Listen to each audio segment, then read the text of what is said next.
Welcome to Poopcast. I'm Jimmy Davis. I'm a guy that loves pooping. And I'm Schaffrillas Productions. Okay, I was going to ask you how you pronounce that, but Okay, yeah, it's Schaffrillas. okay, I always pronounce it Schaffrillas, so it's Schaffrillas. Okay, yeah. I'll remember that. Yeah, it's fine either way. Whichever way you want to pronounce it is fine. Okay. Then before we get into it, we have some fan art we got from Cooper. I'm not entirely sure how to pronounce the last name, Sposito or something like that. Cooper S, I think, is what he goes by. But yeah, so thanks for that.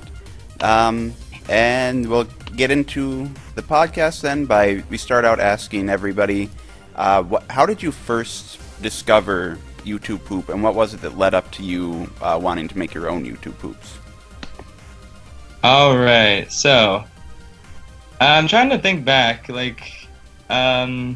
I think one of the first YouTube poops I ever saw, I just kind of watched, I forget what I watched as a kid on YouTube, just kind of random videos, but I did discover kind of the CDI YouTube poops when I was younger, and I thought they were the funniest thing ever, honestly, which is ridiculous now because the old CDI poops don't do much for me now, obviously, but Do you remember what year that was, more or less?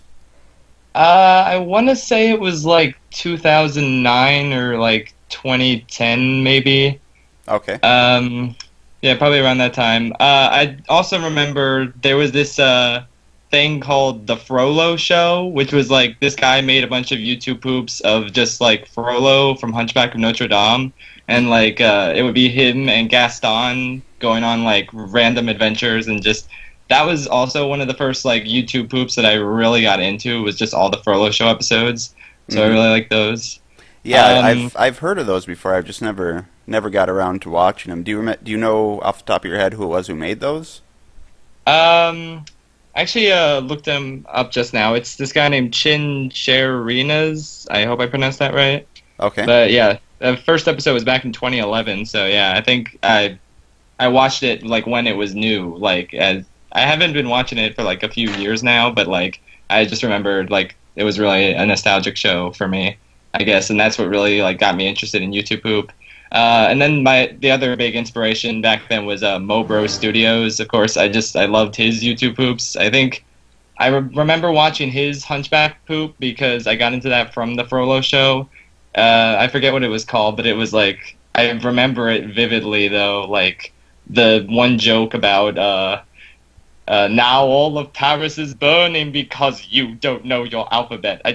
I remember that YouTube poop vividly, and that really got me into it. I watched all Mobro's other stuff, so that was fun. And then the one that really got me into modern YouTube poop was Emp Lemon with his SpongeBob ones, or Spingebill, I guess I should say, back in the day. Mr. Krabs' Unquenchable Bloodlust, I really enjoyed that.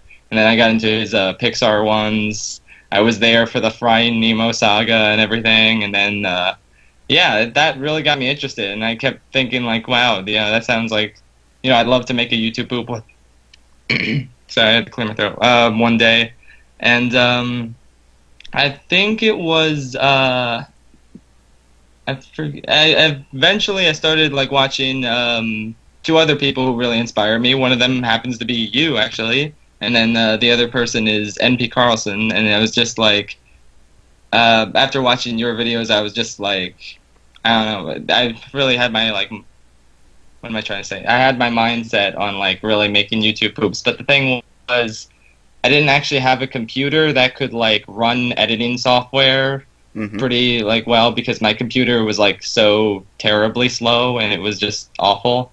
And so I didn't actually have editing software on my computer when I started my channel, which I'll get into the channel in a sec. But basically, every video that I've made up to I'd say my Revenge of the Sith YouTube poop, which came out just 2 months ago, and it was 10K subscriber special, every single video in that time period, so basically everyone that hasn't come out in the last month and a half, was not made on my computer. I made them on school computers. Either in high school or in college, because I didn't get my new computer until a month and a half ago. So I actually haven't made any YouTube poop on my own personal computer. But yeah, let me think. I think I'm like sorry. Editing on a school computer. Did you ever get interrupted by anybody who was wondering what you were doing or something like that?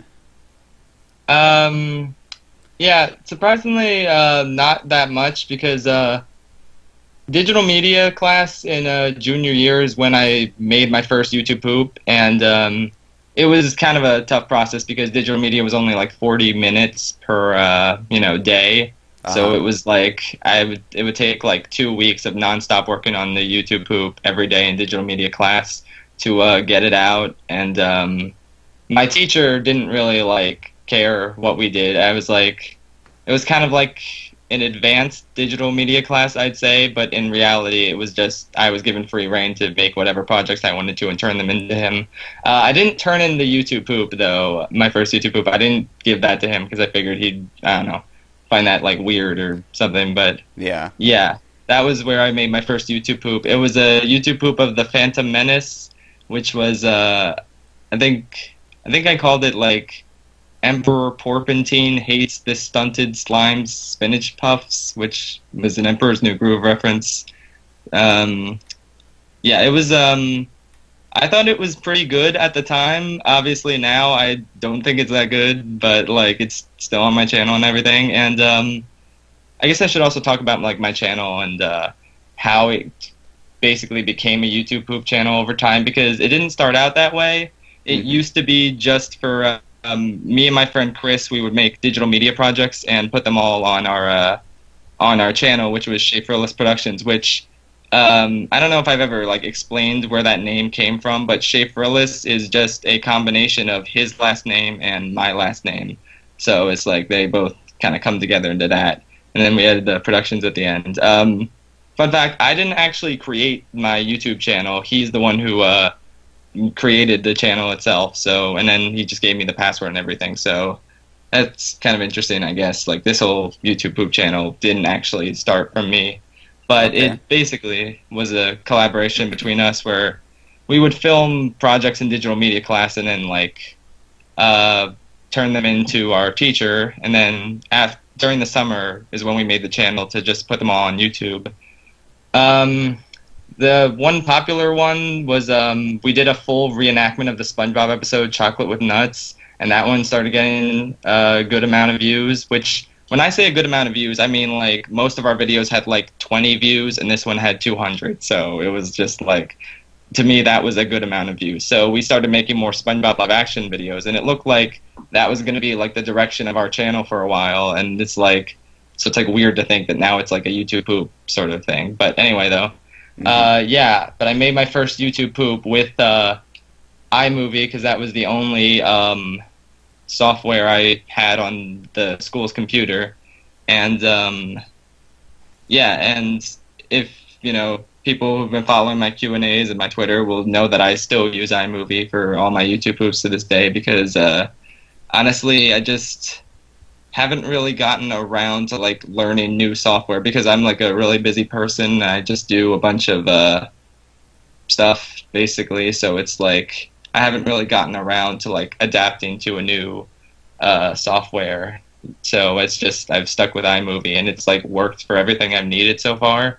So yeah, that's kind of why I still use that. But anyway though, yeah, I didn't intend to keep making YouTube poops after the first one, because the first one was like 10 minutes long, and you know, since it was like in my digital media class, it was like so hard to kind of figure out, or not figure out, just like get done when I had like other projects to do during the school year. So it was like I figured I'd stop there, but then there were 2 collabs that were coming out that I really wanted to join. Was N.P. Carlson's Five Nights at Foster's 2 collab, and then your YouTube Pooper collab. So I made entries for those, and then I was like, okay, now I'm done. But then I still made like 2 or 3 more during the school year, and I'm like, okay, I'm done now. It's the summer. That's enough YouTube poops. And then I got into college, and it was like I had unlimited access to computers now that all had iMovie on them, and I was like, well, might as well keep making them now. So it's like I just kind of kept making them. They gradually just became more and more frequent compared to like the filmed videos, which I obviously couldn't do because I was in college now and away from my friends.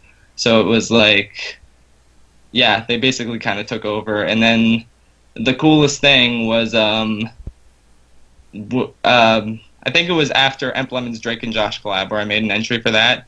I checked my subscriptions, and then like Emp Lemon had subscribed to me, and I was like, "What?" And I made a video about that as well. Yeah. Just like my reaction to that. That was insane because Emp Lemon was one of my like biggest inspirations as a YouTube pooper, and it was like, holy crap. And then like every time I would release a YouTube poop in like the next few months, Emp Lemon would add it to his liked videos, and I was just like, what? That was just a really cool experience. And then I remember you liked my VeggieTales YouTube poop that came out on Christmas, and I was like, whoa, that's so cool too. And yeah, gradually just more and more YouTube poopers that I really liked and respected really like enjoyed my YouTube poops, and I was like getting so excited about that. And then, yeah, I don't know, it just kind of kept growing, and then basically took over the channel. It became like kind of more significant than the SpongeBob live action videos, which, I mean, we're still making those, but we had to film them during the summer, obviously, since, you know, college and everything and our obligations. Mm-hmm. But yeah, so it just kind of became a YouTube poop channel, and I'm like really happy with how everything's turning out. So yeah, sorry, I kind of like rambled for a while. I didn't really like let you guys talk, but That's yeah. fine. I mean, as long as it's not you just going on the entire time without letting us talk at all. I mean, I do. Obviously, the point of these is to get people on to kind of talk about YouTube poop, but I also like to kind of have it as a conversation rather than just like a big ramble by whoever we have on. But you're fine. You know. Okay, Like, thanks. what? I was going to say, to be fair, usually with these podcasts, we don't talk much for the first 20 minutes. It's usually the guest. Yeah, and like Right. like I said before we started recording, they're always a little bit shaky at first. Takes a little while before we really get going, but. Yeah, I there was a couple of things I was going to say, but I didn't want to interrupt you. I can't remember what they were now, but probably nothing too important. I guess one thing I can think of was, you know, you mentioned that you still use iMovie. Do you think you would ever graduate to something higher than iMovie, or do you think you'd just rather stick with iMovie? Yeah, I'm not sure. I might try something else out. Like, I might use like, because all the school computers also have Adobe Premiere, so I can like try that for free basically and see if I can make a YouTube poop with that, and as well as After Effects. Mm-hmm. So I could see if that would work out for me. But I don't know. Right now, iMovie is working for everything that I want to do. Obviously, I can't make like complex stories with my YouTube poops, but like I don't know. I don't really have any like plans to. That's not really like kind of my style, I guess, of YouTube poop. So Yeah. it kind of just iMovie just works for my style, which is basically just putting a bunch of references and like kind of making the editing pretty fast. So I don't know. It just it works for me. So Yeah, I know. try it. I think you have a very, very unique style, because I know, you know, I just recently entered Yoshi Maniac's Moana YTP collab, and I know when I was doing my entry, you know, I hadn't even seen the movie at that point, so I just went with the "You're Welcome" song, because I know that clip was on YouTube and whatever, and I remember looking up to see if anybody had made a YouTube poop specifically of that song. And you're the only one that I could find who had done it, and I was a little bit concerned at first because I thought, you know, you'd probably have used all the jokes and whatever that could be made with it. But then watching it, I realized, you know, you have such a unique style that I don't think I was ever at any risk of stealing any jokes from you, because I think our styles are similar in a way, but different enough to the point where they're distinct. Yeah, I agree. Yeah. Oh, thanks for saying I have a unique style. Yeah, I think I really enjoy your style as well, and I like your entry was probably my favorite in the collab. But yeah, I think it's just neat to kind of see like people take on kind of the same like song or the same like film, and just seeing all their different styles kind of mesh together. That's what I really like about collabs in general. Yeah. So yeah, yeah, I don't know. I don't really know what else to say, but yeah. Yeah, I know. Speaking about the collab, though, I know that was one of the things I was kind of disappointed about, though, is that my entry was cropped and moved over to the corner, so it kind of I thought it kind of ruined some of the editing, but I mean Yeah. it could have been a lot worse, but it was a little bit disappointing. Wait, Yeah. what? Oh, did you not watch the collab? The collab? No, I didn't watch the collab. What happened to your entry? Well, I made my made the aspect ratio of my entry. I can't think of exactly what the dimensions are, but it's the we always just call it theatrical widescreen. If you watch it on widescreen TV, it's got the black bars on the top and bottom. So I just made it with that aspect ratio, and I guess Yoshi Maniac didn't like the fact that didn't fill up the entire screen. So instead of just stretching it up to make it fit the full screen, he just kind of cropped it and moved it over to the side so you could still see my watermark, and so it's off center, and it doesn't look very good. That's really weird. Yeah. Yeah, I have to agree there. Like especially the one part where Maui was the king and like Moana was Link. Like that really didn't work with because you could barely see like Link's face. Yeah. So it's like And then there were other parts where like the little part where I made him playing the bongos, where it was very symmetrical shot the way that I made that, but then it was off centered, so it just looked kind of sloppy. But I mean, it's not a huge deal, and I do every time I enter a collab, I always make sure to look through and read the comments on them, just kind of see what people are saying, and it seems like a good amount of people enjoyed my entry, so I'm not upset or anything. It's just it was a little bit annoying at first. But yeah, I think it turned out pretty well though. Yeah. Despite that. But yeah. Oh yeah, the other really cool thing that happened with Yoshi Maniac's other collab, the Mickey Mouse one, which I was in, that just hit 1 million views yesterday, which is kind of like insane, honestly. Yeah, I saw that it was cool. getting hundreds of thousands of views. It's just, I guess it's sometimes you just use a source or like have just the right tags or description or something like that, and it just goes all over YouTube. I know, like me and Master Josh did an iCarly collab, like a week and a half ago or something like that when he uploaded it, and within the first 6 days that passed 100,000 views, which is more nice. views than I've ever seen YouTube poop get, at least from like my uploads. Yeah. Okay, sorry. I just pulled it up, and then the audio wasn't muted on it, so it's like there was this loud noise, and it just kind of I couldn't hear like basically the last few seconds of your sentence. I was just saying, that the fact that that YouTube poop got 100,000 views in under a week was more views than I've ever seen a YouTube poop get from a channel with like under 100,000 subscribers. Oh yeah. To be fair, most of them have under 100,000. Well, yeah, but I mean, like when like Lemon or CS188, when they upload a YouTube poop, for it to get 100,000 views in a week isn't like an amazing thing to happen. It's just, I mean, it's not like a bad thing. It's not average or anything like that, but it's not that far above average. Yeah, it's true.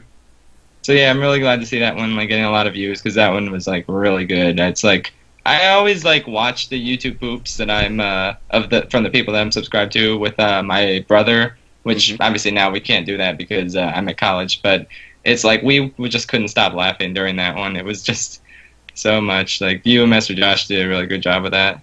Thanks. Yeah, that one was that was a fun one to make. It was I think I kind of went a little bit out of my normal editing style a little bit, because I'm familiar enough with iCarly. Like I've seen a few episodes here and there, but I'm not familiar with it like I am with something like VeggieTales or something like that, where I could have it memorized. But so I kind of had to stretch my creativity a little bit and just kind of like especially the second half, the second episode that was pooped in there. I kind of used a lot. I went back and watched a lot of like iCarly YouTube poops and stuff like that, and just kind of used that as inspiration instead of like the typical reference style humor that I typically use. Yeah, I think it really like paid off. Everything kind of like flowed really well. I honestly couldn't tell like which parts were Master Josh and which ones were you. It was like it all felt like it was coming from the same person. So it was like really neat. It all like flowed so well. Yeah, that's good to hear. It's kind of, since I made it, obviously I can tell when it switches, of course. But so it's very difficult for me to judge and see if it actually does flow together as smoothly as it could. But it seems like, based off of the comments that I've read and stuff, it seems like people can't really tell the difference between styles. Mm-hmm. And I know we're going to be doing one on my channel. I think it's actually going to be a little while from now, though, because I'm taking a little bit of a break from doing that collab that we're doing to work on round 4 of the YTP tennis between me and NP Carlson. Nice. Hoping to have that one done by like mid-September, because I was looking at when I uploaded the round 2, and that one was uploaded September 19th of last year, and so I thought if I can try to get the round 4 done by the 19th, it'd be exactly a year apart. But I'm not going to rush it. If it's not finished in time, I'm not going to rush it out. It's probably not going to be anywhere near as good as the last round that I did, but I'm not going to release something that I don't like. Mm-hmm. That's good. Yeah, I really love those the tennis rounds with MP Carlson. Like, just PBG is one of my favorite YouTubers in general. So it's like, and he lends himself like so well to YouTube Poop with just his like ridiculous nature and just his like editing style in his own videos. So it's like it's just such a natural fit for YouTube Poop. So it's like it's really entertaining, like the ones you guys do. Yeah, so I always look forward to this. And I don't know if you saw it. I don't know if you were on Twitter at the time, but PBG did actually tweet to both me and MP Carlson, said that he watched our videos and thought they were hilarious. Oh, nice. Yeah, and I know he is familiar with YouTube Poop. He has he brought it up in his CDI, his Face of Evil review, and then I know I watch his secondary channel, his gameplay channel, and I know. It's him and Space Hamster. Not all the time, but they have a series where they're together. And they've mentioned YouTube Poop twice in like the past month or something like that, which is always kind of weird to hear coming from somebody who's like a bigger YouTuber, but it's cool. Mm-hmm. Yeah, it's pretty neat. Mm-hmm. Yeah. Didn't Anthony Fantano mention Emperor Lemon in one of his videos once? I think so, yeah. I don't know. I tried watching some of his videos before. I honestly can't figure out why people like his content. But, I don't care if people do. I don't personally enjoy it. So I think he did, but I don't know. Yeah, I know Appleman mentioned Anthony Fantano in his Behind the Meme video, where he was, like, favorably comparing Anthony Fantano to Behind the Meme, saying he's, like, a good version of Behind the Meme, basically, with his review. Didn't Anthony Fantano bring that up at one point? I couldn't find the video where he did, but I think he might have. Well, I know. I think Empleman did show like a clip from that video in one or two of his other videos since that Behind the Meme video. So yeah, I think so.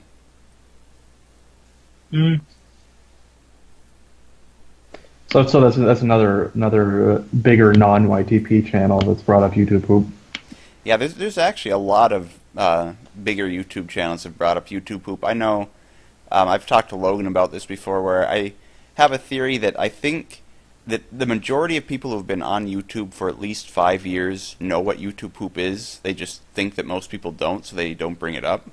Because I know I actually considered making like a compilation of just big name YouTubers bringing up YouTube Poop. Like I know Markiplier has mentioned before. Well, it was MP Carlson used it in his entry to the YouTube Pooper Collab, a clip of him of Markiplier talking about YouTube Poops, and he does try not to laugh challenges every once in a while, and I've seen him watch some YouTube Poops before. I'm trying to think of who else has. I've seen it a bunch of different places. I think the funniest. I know. Oh, what? I was going to say, I know that Belrog and Catacarus, who are both with Hidden Block, I know they both watch YouTube Poops. Oh, yeah. So, Yeah, I know Cat Icarus has used a clip from one of CS188's YouTube poops in one of his videos before. I know Belrog used a clip from one of Dyke Ike's videos in one of his videos. Mm-hmm. But I think the funniest mention about YouTube poop to come from a non-YouTube poop channel is when Watch Mojo brought up YouTube poop one time. My god! Have you seen that clip before? I don't think I have, but that sounds hilarious. They were talking about I think it was like the list. I want to say it's their list of top 10 Nintendo failures or something like that, where they were talking about the CDI games. And the way that they worded it is they're talking about the Zelda CDI, and the way that they worded it was that the games were so bad that they led to the creation of the ongoing YouTube Poop series, which is wrong on at least two levels. They weren't the creation of YouTube Poop, and YouTube Poop isn't a series. It's made by more than one person. Wow. Oh my god. That's Watch Mojo for you, I guess. Yeah. Wow. I think back to Watch Mojo, I'm thinking, I don't know why I used to watch their content. Well, when you look back at their really old content, it wasn't that bad. It was more of just interesting facts. Like, I know they had videos for dirty jokes and kids shows or something like that. But then once they started to do more like opinion-based stuff, cookies. Yeah, they have a list for top 10 cookies. Top 10 bridges. Yeah, I think that was one too. Yeah, I know IHE brought that up in his video. The top 10 bridges. Wasn't my god. Wasn't that the same one where he brought up that they made like a top 10 horrific terrorist attacks or something like that? Yeah, I think it was like top 10 mass shootings in the United States, and it's just like, why would you make a list out of that? Yeah, and there was like a mass shooting or something that had happened recently, and then they did a top 5 facts about it like a week after it happened. Yeah, and then I'm pretty sure once who was that? I think it was when David Bowie died. They tweeted out, in memory of David Bowie, watch our list of top 10 David Bowie songs or something like that. Just in memory of this of this person, give us money. Exactly. Yep. And I think the worst part about it is just the fact that they're not even coming up with their own entries for the lists. I think they've really ruined top 10 lists on YouTube, because I think they can work. If somebody wanted to make like a top 10 Super Nintendo games or something like that, I think that's just fine if it's one person and it's their opinion for the top 10 favorite. But with Watch Mojo, they have people vote, and it's just top 10. It's basically just top 10 most voted for by our fans lists. Yeah. So in most cases, it's just like, here's some popular opinions you already knew. Or sometimes unpopular opinions, like when they put Gravity Falls on the most hated Disney shows. Oh yeah. Like why, what was that about? Honestly, I remember when I watched that video, I'm like, wait, people don't hate that show. I think the way it works is I think that their voting system, the way it works is you just vote for or against something. Like, for example, if they were doing that list, I'd have Gravity Falls on the list, and you can vote it up if you think that it's a bad Disney show, or vote it down if you think it's not a bad Disney show. And I think the way it worked is they would just count the votes for and not the votes against. I'm kind of explaining this confusingly, but hopefully I'm getting it across. So like, I count think the votes up and not the votes down. Yeah. So I think the way it worked was that it did get more votes for people saying that it was a good show, but they didn't count those against the votes for people saying that it was a bad show. So just because it's a popular show, it's kind of like looking at a popular YouTube video, like a video that has like 100,000 likes, and seeing that it has 100,000, or not 100,000, just 1,000 dislikes, and saying that people hate this video because there's 1,000 dislikes, when you're not counting the 100,000 likes. Yeah. Yeah, even then though, I don't know if Gravity Falls is like that like hated of it. I don't know anybody who like hates this show. Like, I know a lot of people who hate Steven Universe, even though I love it, but it's like Gravity Falls seems to be like either you love it or you kind of enjoy it or you've never really watched it. It's like I don't really know that many people who dislike it, and I mean maybe obviously people in this poll probably did, but I've never really met anybody who dislikes Gravity Falls. So it's like, I don't know. I'm thinking it's probably in that case just a bunch of either people who hadn't watched it and were just sick of people talking about it, and so they hated it without even seeing it, or just people knowing that the way that Watch Mojo makes their list is stupid and just trying to mess with them. Yeah, that's true. Or people with really bad taste. Well, probably. Yeah. Or just, I'm sure there are legitimate reasons for not liking. You know, I wouldn't say there's a single show on Earth that there's no reason for you to dislike. But I think I can't really imagine why you dislike Gravity Falls, but there might be some reason as to why you wouldn't.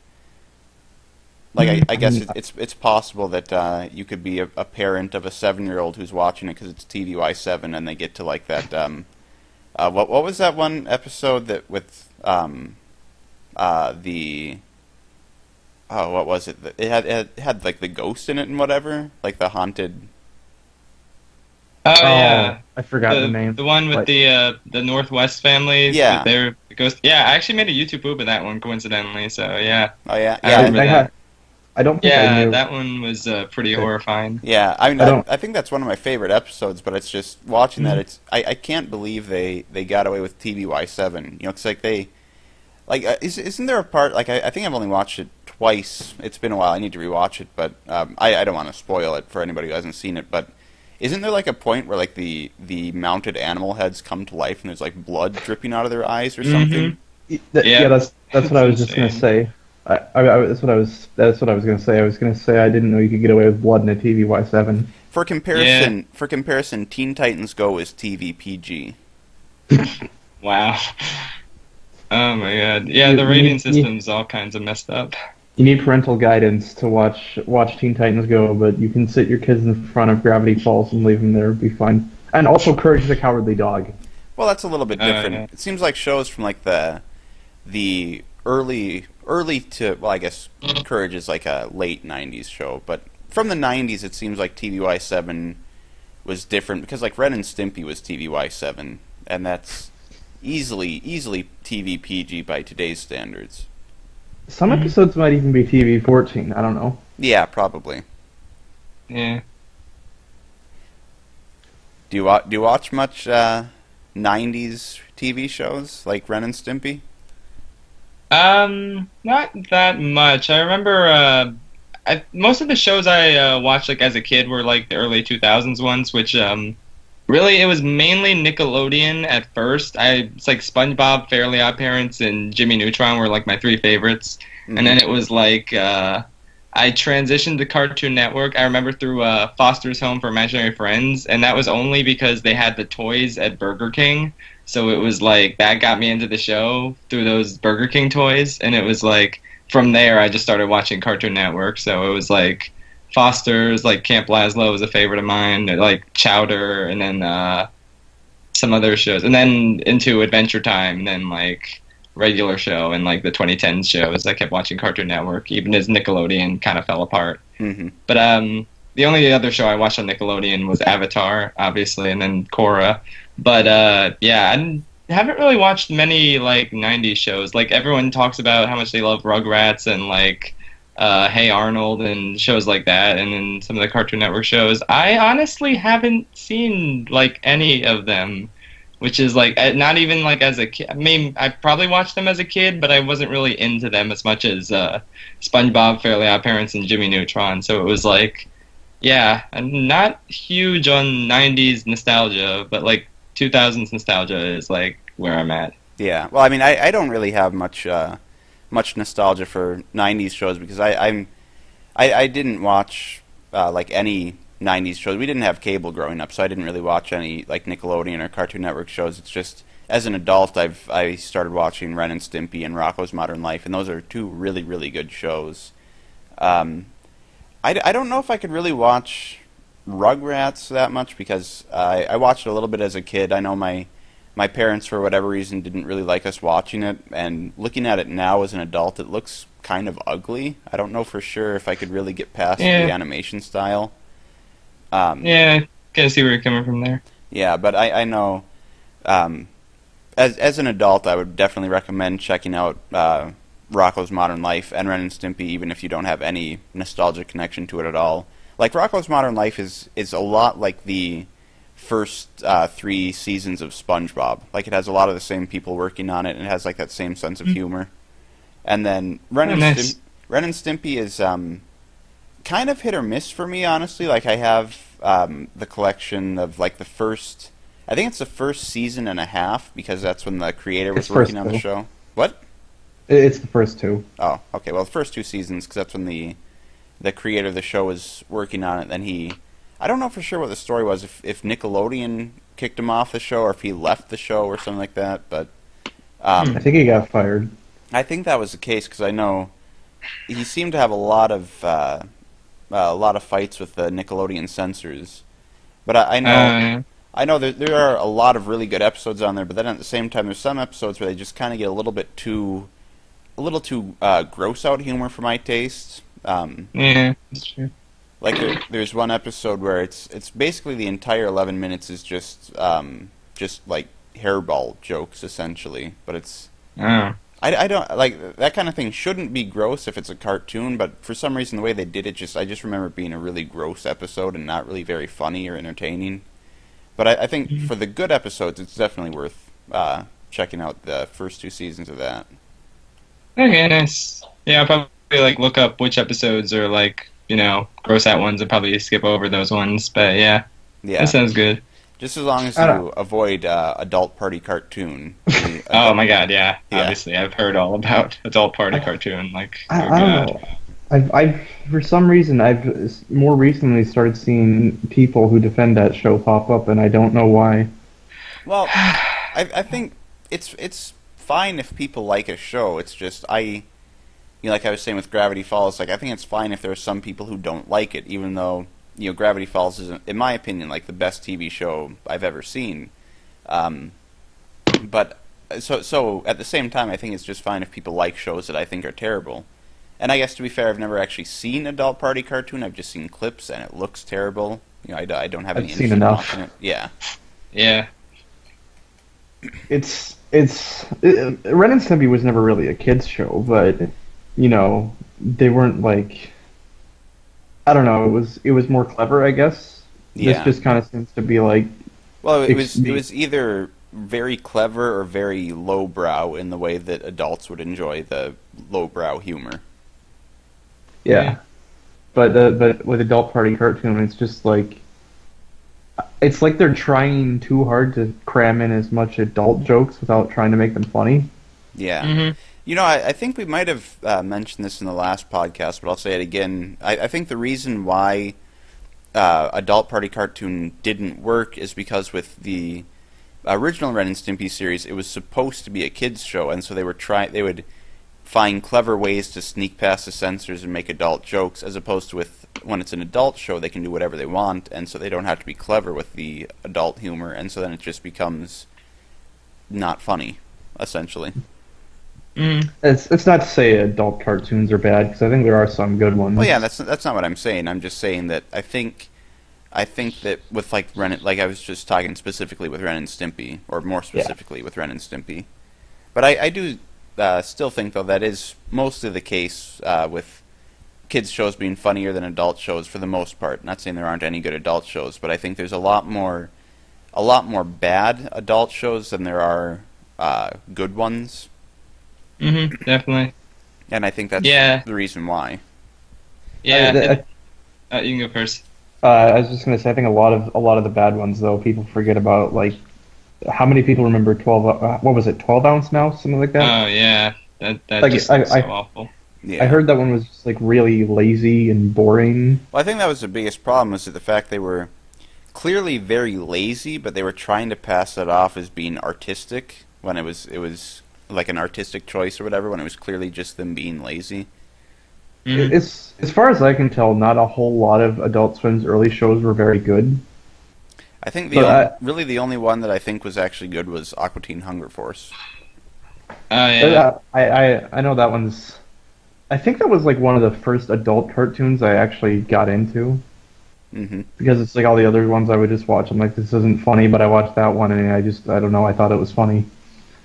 Yeah, it's like, to me, it's like with adult cartoons, it's like everyone always says like animation is for kids, but really animation is like more for like surrealism, and it's like there are some shows you can't do in like live action, which two of my favorite shows are Rick and Morty and Bojack Horseman, and it's like with those two shows, it's like you can't do Rick and Morty's. I mean, you could do Rick and Morty's adventures in live action, but it would be like really like expensive and everything.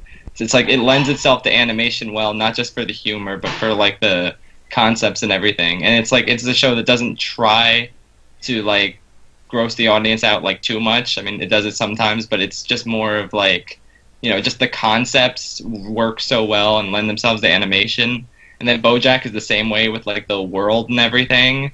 It's like, you know, having a world full of animals. It's like obviously it's better and, you know, with animation, but it's also like so like depressing and so like kind of refreshingly adult compared to a lot of other quote unquote adult cartoons. So it's like it's just because animation's the better like outlet for this type of show, and it's like, but they don't really sacrifice the quality of the writing because of that, because it's just because it's animation. So yeah, I haven't seen either of those shows, but those are two shows that I really, really want to watch. I have Netflix, so I don't really have an excuse for not watching BoJack Horseman yet, but I don't have cable, so that's the main reason I haven't seen Rick and Morty yet. But I know what I have heard about BoJack Horseman is that, you know, like what you were saying, it's actually a really clever show. Like I think that's another big problem with adult shows, is the fact that they think that they can just get away with having raunchy stuff, you know, that you can't have on kids shows. Like what you were saying, a lot of people think that cartoons are just for kids, and I think that's kind of what a lot of adult shows, essentially the main point for them existing is just to prove that this isn't for kids. But from what I've heard about BoJack Horseman is that it's actually a very, very well thought out scripted show, and I do definitely want to watch that one. Yeah, definitely. I'm actually rewatching it right now because season 4 comes out in a week, so I'm like kind of binging through like the previous 3 seasons again, and it's like crazy, like the quality of this writing. It's like there are things from season 1 that come back in like season 3 episodes, just like little lines of dialogue and little moments that are like built upon like seasons later, and it's like crazy how much they have planned out. Basically, it's like insane, like the quality of the writing on this show. But yeah. Yeah, that was the other thing I heard, was that it's not one of those shows where there's like a reset button at the end of every episode. If something happens, it's gonna stay canon in the rest of the series. Yeah, it's like keeps building on itself. And another one of my, I guess this kind of ties into my YouTube poops as well, because like anyone who's like watched a lot of my YouTube poops notices that like the every single one has the BoJack credits theme at the end as kind of like a running thing. The reason I did that was I didn't intend to make it a running gag with you know, happening in every YouTube poop. I just did it in my Star versus the Forces of Evil YouTube poop that came out almost a year ago now, which is kind of crazy. I just kind of thought it was like a fitting ending, and then I just did it for the next one, and then it kind of became a habit. But the reason I did that is because in BoJack Horseman, like the credits is like one of the best parts of every episode, because it's always like when there's a really like dramatic moment or a dramatic like line or something, or just something really like shocking or like either shocking or profound happens. It's like this thing just happens and it's a bombshell, and then back in the 90s, it just, so it feels iconic, you know, just watching this show and like having that moment happen. So that's kind of why I just put that in my YouTube poops as sort of a, I don't know, thing, because it's like it's a reflection of how like powerful that moment is for me in the show. So I just kind of like have it as a running thing in my YouTube poops. I don't know if that makes much sense, but it's just it's just a really like, it feels iconic, the thing at the end of every episode. Oh yeah. Yeah, because I was wondering where that song came from, because I haven't watched BoJack Horseman yet, so I was trying to figure out where it was from, because I figured if you used it, it had to be somewhere. It had to have some sort of popularity to it, but I had never heard it before. So yeah, it's from BoJack. So it's like, yeah. Okay. Yeah, I definitely do need to get to watching that show. And, you know, speaking of Netflix shows, I know I'm kind of changing topics a little bit from animated, but have you ever watched? I'm sure you, probably either have or you've definitely heard of it, Stranger Things. Mm-hmm. Yeah, Stranger Things. I binged last October, and it was amazing. Yeah, because I know, the second season is, I think that's either coming out this month or next month, but I'm really looking forward to that. Mm-hmm. Yeah, me too. It's it was one of those shows that just felt so refreshingly 80s. It just perfectly kind of encapsulated the time period, and it was but it also had mystery and everything, and just Stranger Things was great. Yeah, I know. I saw somebody say this somewhere that I totally agree with, is the fact that it doesn't feel like a show that's set. It doesn't feel like a show that's set in the 80s. It feels like a show that was made in the 80s. And I think that's one of the really, really cool things about it, is the fact that it doesn't feel like a modern TV show. It feels more like something that could, aside from some CGI, it feels like it could have been made in the 80s. Mm-hmm. Yeah, definitely, I agree. Yeah, I think I made a YouTube poop with Stranger Things as well. Just the scene where Eleven steals the Eggos from the supermarket. Just that scene was so funny to me. So I just kind of threw that into a YouTube poop, a 2-minute one back last year. Yeah, I haven't watched it, but I saw, I did see that show up in my recommended or whatever, and I thought that was a pretty clever title. Thanks. And for anybody listening who doesn't know, it's called "I Got 11 Problems, but a Waffle Ain't One." Yeah. Yeah, it was fun. That was before the Bojack credits theme, so that's how you know that was an old one. That was before I started putting the Bojack theme at the end of every video. So yeah. Okay. I don't know why I'm having trouble thinking of things to talk about. I think I keep trying to bring up a new topic, hoping it'll go somewhere, and it's just kind of happens. Oh, here's something we could talk about. I don't know if we'll get much conversation out of it, but your YouTube poop of the Doug Walker's Disney-cember. How? Oh yeah. That one, the story behind that, or what happened with that one. Yeah. So I guess, do you want me to tell the story to anybody who hasn't heard it? I guess. Yeah. Okay. I think we'll do that, and if we have any questions or anything to add, we'll just kind of interrupt. But for the most part, we'll just let you talk. Okay. All right. Here we go. Story time. So basically, so I made a YouTube poop basically of Doug Walker's Disney-cember reviews that he does every Christmas, or every December rather. Mm-hmm. Because I've been watching them for a few years now. I know a lot of them back and forth. I remember I've been rewatching a lot of them so many times basically whenever I'm bored and stuff. So it's I figured it would be so easy to kind of stitch them together since and kind of make my own sort of review out of them. So I made one for Shark Tale because that's one of his best ones. So it's his review of Shark Tale. I just found that one so funny. Mm-hmm. So I basically made it into well, I won't describe what it is, but you can look it up. It's Doug Walker's glowing review of Shark Tale. So you can just kind of search that one up and see it for yourself. So basically, a few days after I posted that one, Doug Walker himself actually shared it on Facebook. And it was my friend William messaged me, and he sent me a screenshot of it, and he was like, "What?" And I was also like, "What?" And it was just insane that Doug Walker himself was sharing my YouTube poop, and it was I know that was crazy. And you didn't send it to him or anything, did you? He just found it on his own? Yeah, no, he found it on his own, which was even crazier. So it's I don't know how that happened, but I was excited about that. Huh. Something I didn't really though was reading some of the comments. I mean, not just a few of the comments. Most of the comments were "Well, this is so funny" and everything, and quoting stuff in the video and saying they liked it. But a few of the people were just in the comments were just "What? You're sharing a YouTube poop? What is this? 2007?" And yeah. that irritates me. That people are kind of ignorant of YouTube poop. But I guess not everyone has seen modern YouTube poops around. Yeah, well, but that annoys. On that topic, I know M. Plemon's video he made a couple weeks ago or whatever it was, YouTube has been on a downward spiral video.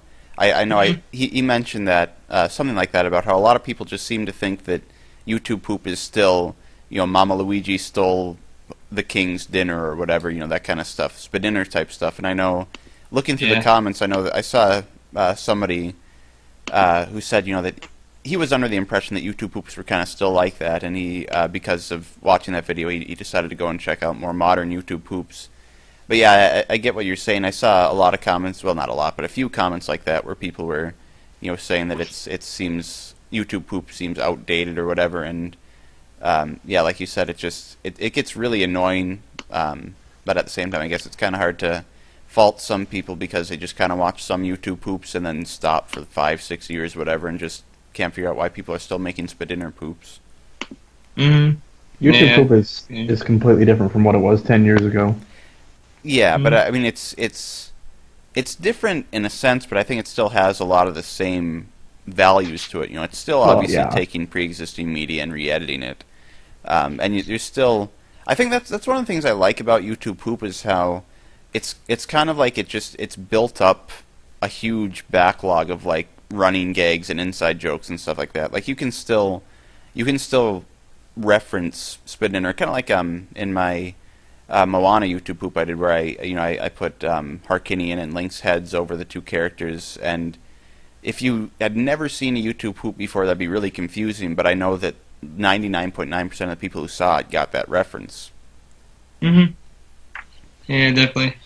Yeah, I don't know. For me personally, like, Spadinner has not, like, gotten old to me. Like, I mean, Spadinner, like, poops that are just, like, based on the, just the cutscenes themselves as the main source, like, unless they're like really creative and like really like thoughtfully put together and like really do something new with it, it's like, yeah, it's like those are kind of like old to me. But at the same time, just using Spadinner as like side jokes in YouTube poop where the main source is something else, it's like those have never gotten old to me, honestly. Like after all these years, I still like just laugh when there's like a cleverly put in like dinner joke or just like the king's like just voice. Yeah, I don't know.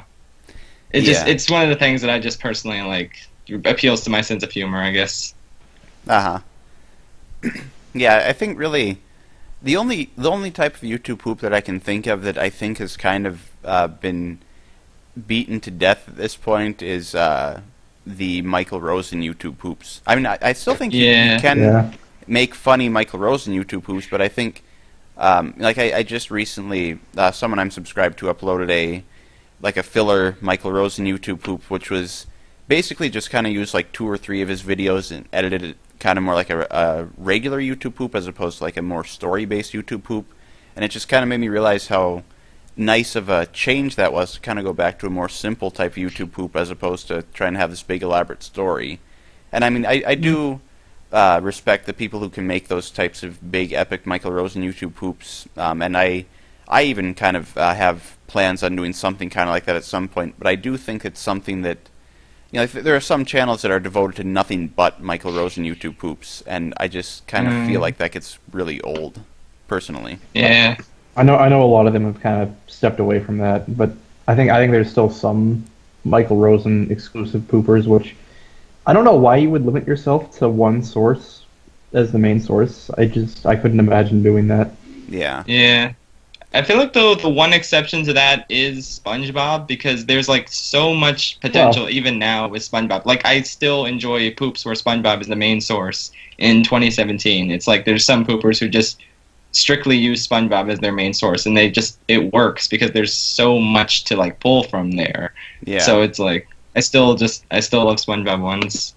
Yeah, and I've mentioned this before. I don't know if I've mentioned it on an episode of Poopcast before, but I know I've talked about this before, how I think that SpongeBob, in a way, despite the fact that it's such an overused source, I guess, I still think that it's kind of a people underrate the potential or underestimate the potential of SpongeBob, because a lot of people just stick with using episodes from like the first 3 seasons. Like you could probably narrow it down to about maybe 2 dozen episodes that people use for SpongeBob poops, when there's like I don't even know how many episodes they have right now, but there's so many more to choose from.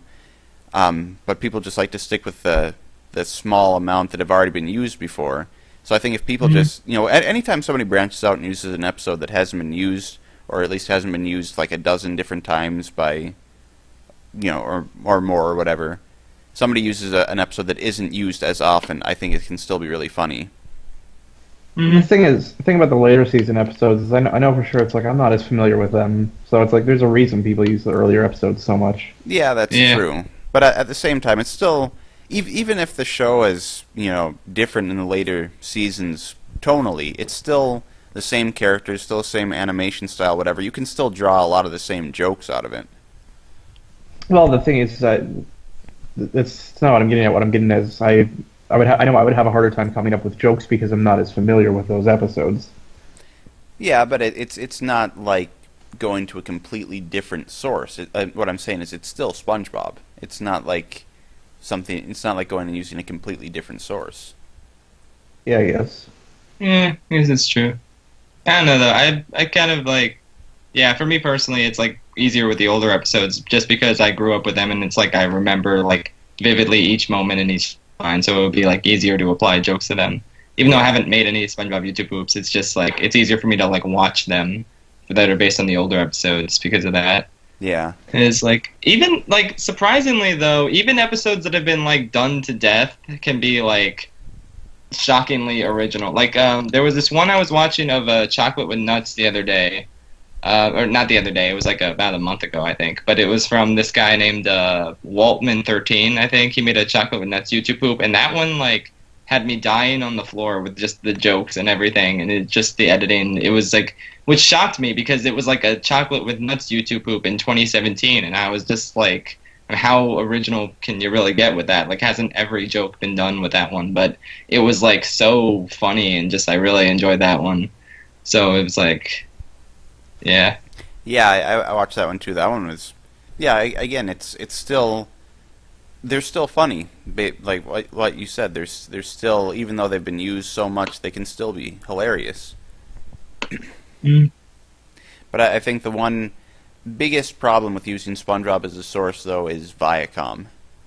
Yeah, that's true. Like I don't know if you saw my tweet the other day, but they finally did get a hold of my SpongeBob YouTube poop I made out of the commercials, which I didn't think they would. I didn't think they'd touch that because I figured that was probably they probably didn't like own the rights to it or whatever because it was for Burger King and whatever. But I guess they found it. I'm in the process of disputing the copyright claim because it was one of those things where they blocked it in like 250 countries or something like that. And so, man, really? Yeah, but I mean, I hate that. Yeah, which normally, anytime I get a video that has a copyright claim on it where they monetize it, I don't really mind that. But when they're going to try to block it, like I've only had one video blocked before, and that was my King of the Hill YouTube poop. Hank's got a lot of beers, which I eventually re-uploaded that. But I do kind of regret not trying harder to fight to get that back up because, I mean, I guess I didn't really know exactly what I was doing back then, but I do know now that I'm confident that, what I'm doing does fall under fair use. It is my video. I made it. I'm confident, so I'm going to fight this copyright claim until, they give it back, whatever, which is bound to happen sooner or later. I'm pretty sure that's kind of stuff that Cool Cat has dealt with Viacom. He's gotten his channel taken down like 3 times. Yeah. Jeez. Which, the weird thing is, though, it's like I haven't really dealt with Viacom that much. I mean, I think every single one of my SpongeBob YouTube poops is claimed, but all it is they take away my ability to monetize, which I don't monetize them anyway. I've dealt with Fox, though. Because of Fox, that's the only reason I don't do more Simpsons or King of the Hill YouTube poops is because of Fox. Yeah. Yeah, I had one. The only time I've ever had like a copyright run-in where my video was blocked was surprisingly with Disney because it was my Revenge of the Senate one that came out a month ago. It was like just the ending where I kind of used like sort of like the ending of Rogue One where it was mostly like the visuals were unedited, but like I had like different like audio playing and stuff. It was like that got claimed and that took the entire video down, which again though when I earlier when I mentioned that I made that on a school computer, basically I finished that YouTube poop back in like April, and then I uploaded it to YouTube and kept it unlisted until I was planning on releasing it when I hit 10,000 subscribers. So it was like I just kind of left that one, but it was like blocked. So I figured, okay, I'll fix it when I get a new computer. So I got my new computer. Then I basically messed with the I think visuals. I kind of put it in like a box and just had a border around it, and that still got blocked. So I kept trying, and I just kept trying different things. Like I would mess with the audio, because again, this was like the first time dealing with copyright, so I didn't know like what exactly I should like be doing to keep it like visually presentable, but still have it like not get blocked by Disney. So it was like I just tried different things, and I flipped it. I raised the audio pitch, and it was like, and then finally it seemed to work for like a day or two, but then they blocked the scene earlier where like Darth Vader's in the hallway with the rebels. That scene wasn't blocked before, but then as soon as I like found a way to get around the copyright things for the ending scene, they blocked the Darth Vader hallway scene. So it was just like, which again had a lot of like audio like changes and everything, but the visuals were mostly the same. So it was like at that point I just had to like put a border around that, and it seemed to work. So yeah, all in all, I had to re-upload that YouTube poop 7 times due to like different copyright strikes, and it's like the same scene keep getting strikes. So it was a process, but yeah. Disney can be kind of they're definitely a big step down from like Fox and Viacom, but they're still kind of a little bit difficult to work with sometimes. They're more so than most other studios or companies, whatever. Mm-hmm. But I know, I think a big part of copyright trouble for YouTube poopers just comes from YouTube's broken copyright system. Yeah, definitely. Like, I don't know if you heard about, this was, I think this was maybe 2 years ago by now, where Fox, for Family Guy, they used a YouTube video in one of their episodes where they took like this gameplay footage from this NES game. I think it had been on YouTube for like 7 years or 8 years or something like that. They took that and used it in an episode where they just kind of played it in the episode in its entirety and just kind of had the characters talking over it like they were playing the game. And then after that episode aired, that original 7-year-old YouTube video was removed for copyright infringement. And so they had to, I mean, they did eventually get it sorted out, but that just shows how broken the system is. The fact that almost over half a decade old video can be removed just because Fox told them that it's their video. And on top of that, Fox stole a video, and I'm pretty sure didn't even credit or ask to begin with. Yeah.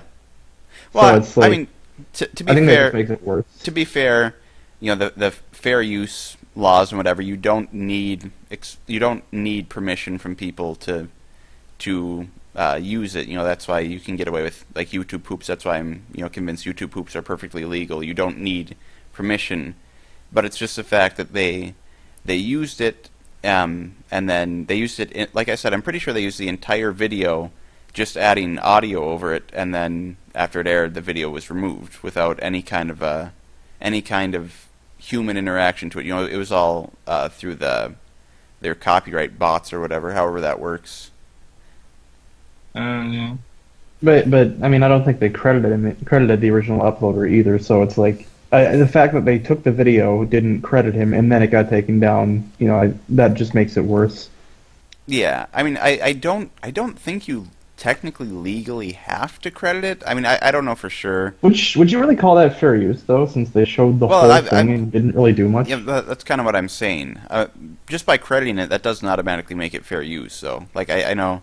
Seems like some people on YouTube like to think that. I think it's hilarious when you see like a clip from a movie or a song or something like that, and they put in the description "no copyright intended," like as if that fixes everything.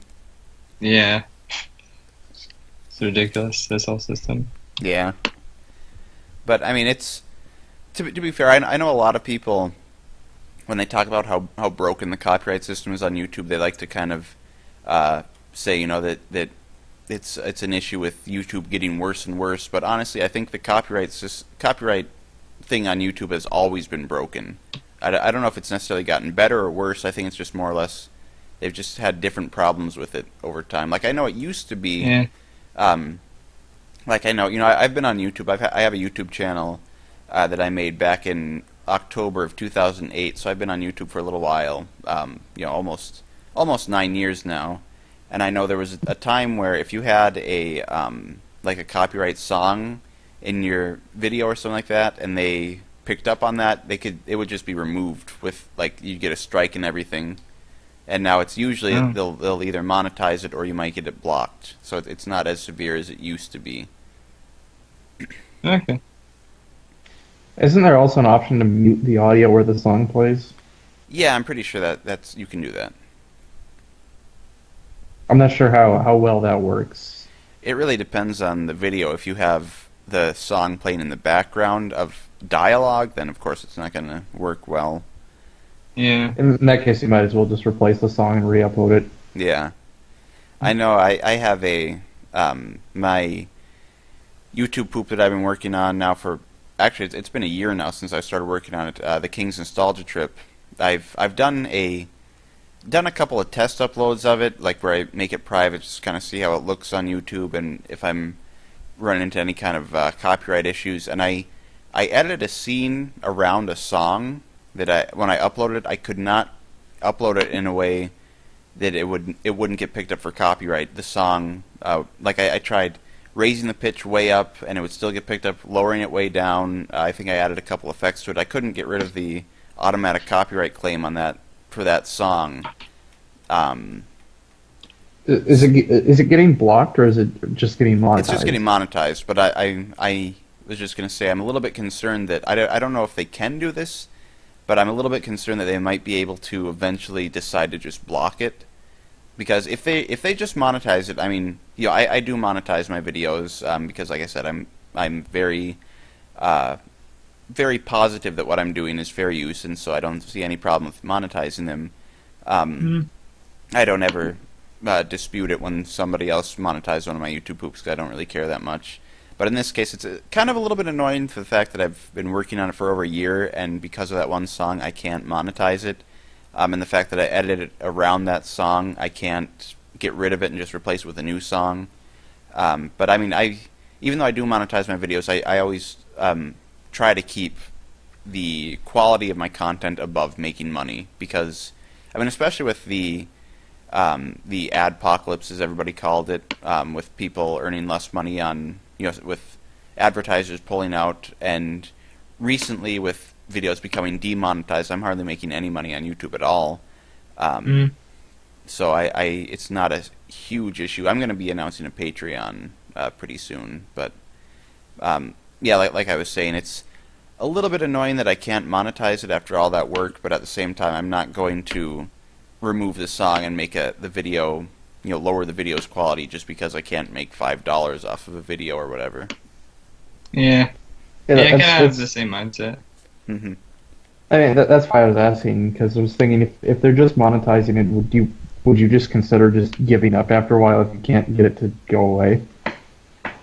What do you mean? Give up on the video, or just give up on trying to fix it? Give up on trying to get them to not monetize it. Yeah, no, I already have given up on that, because like I said, I tried raising the pitch as high as it could possibly go and adding an echo on it, so it was almost completely unrecognizable, and they still somehow picked up on it immediately.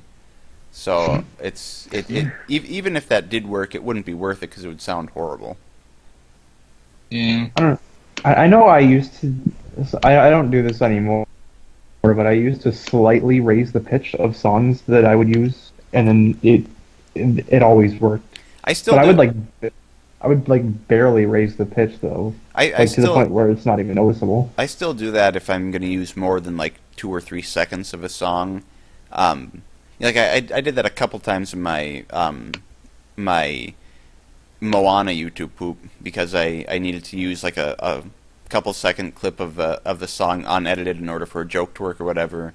And as a way of getting around that, I just raised the pitch so it wouldn't get automatically picked up, and that worked. I know almost every single time I use a song from a Nintendo game, it gets picked up.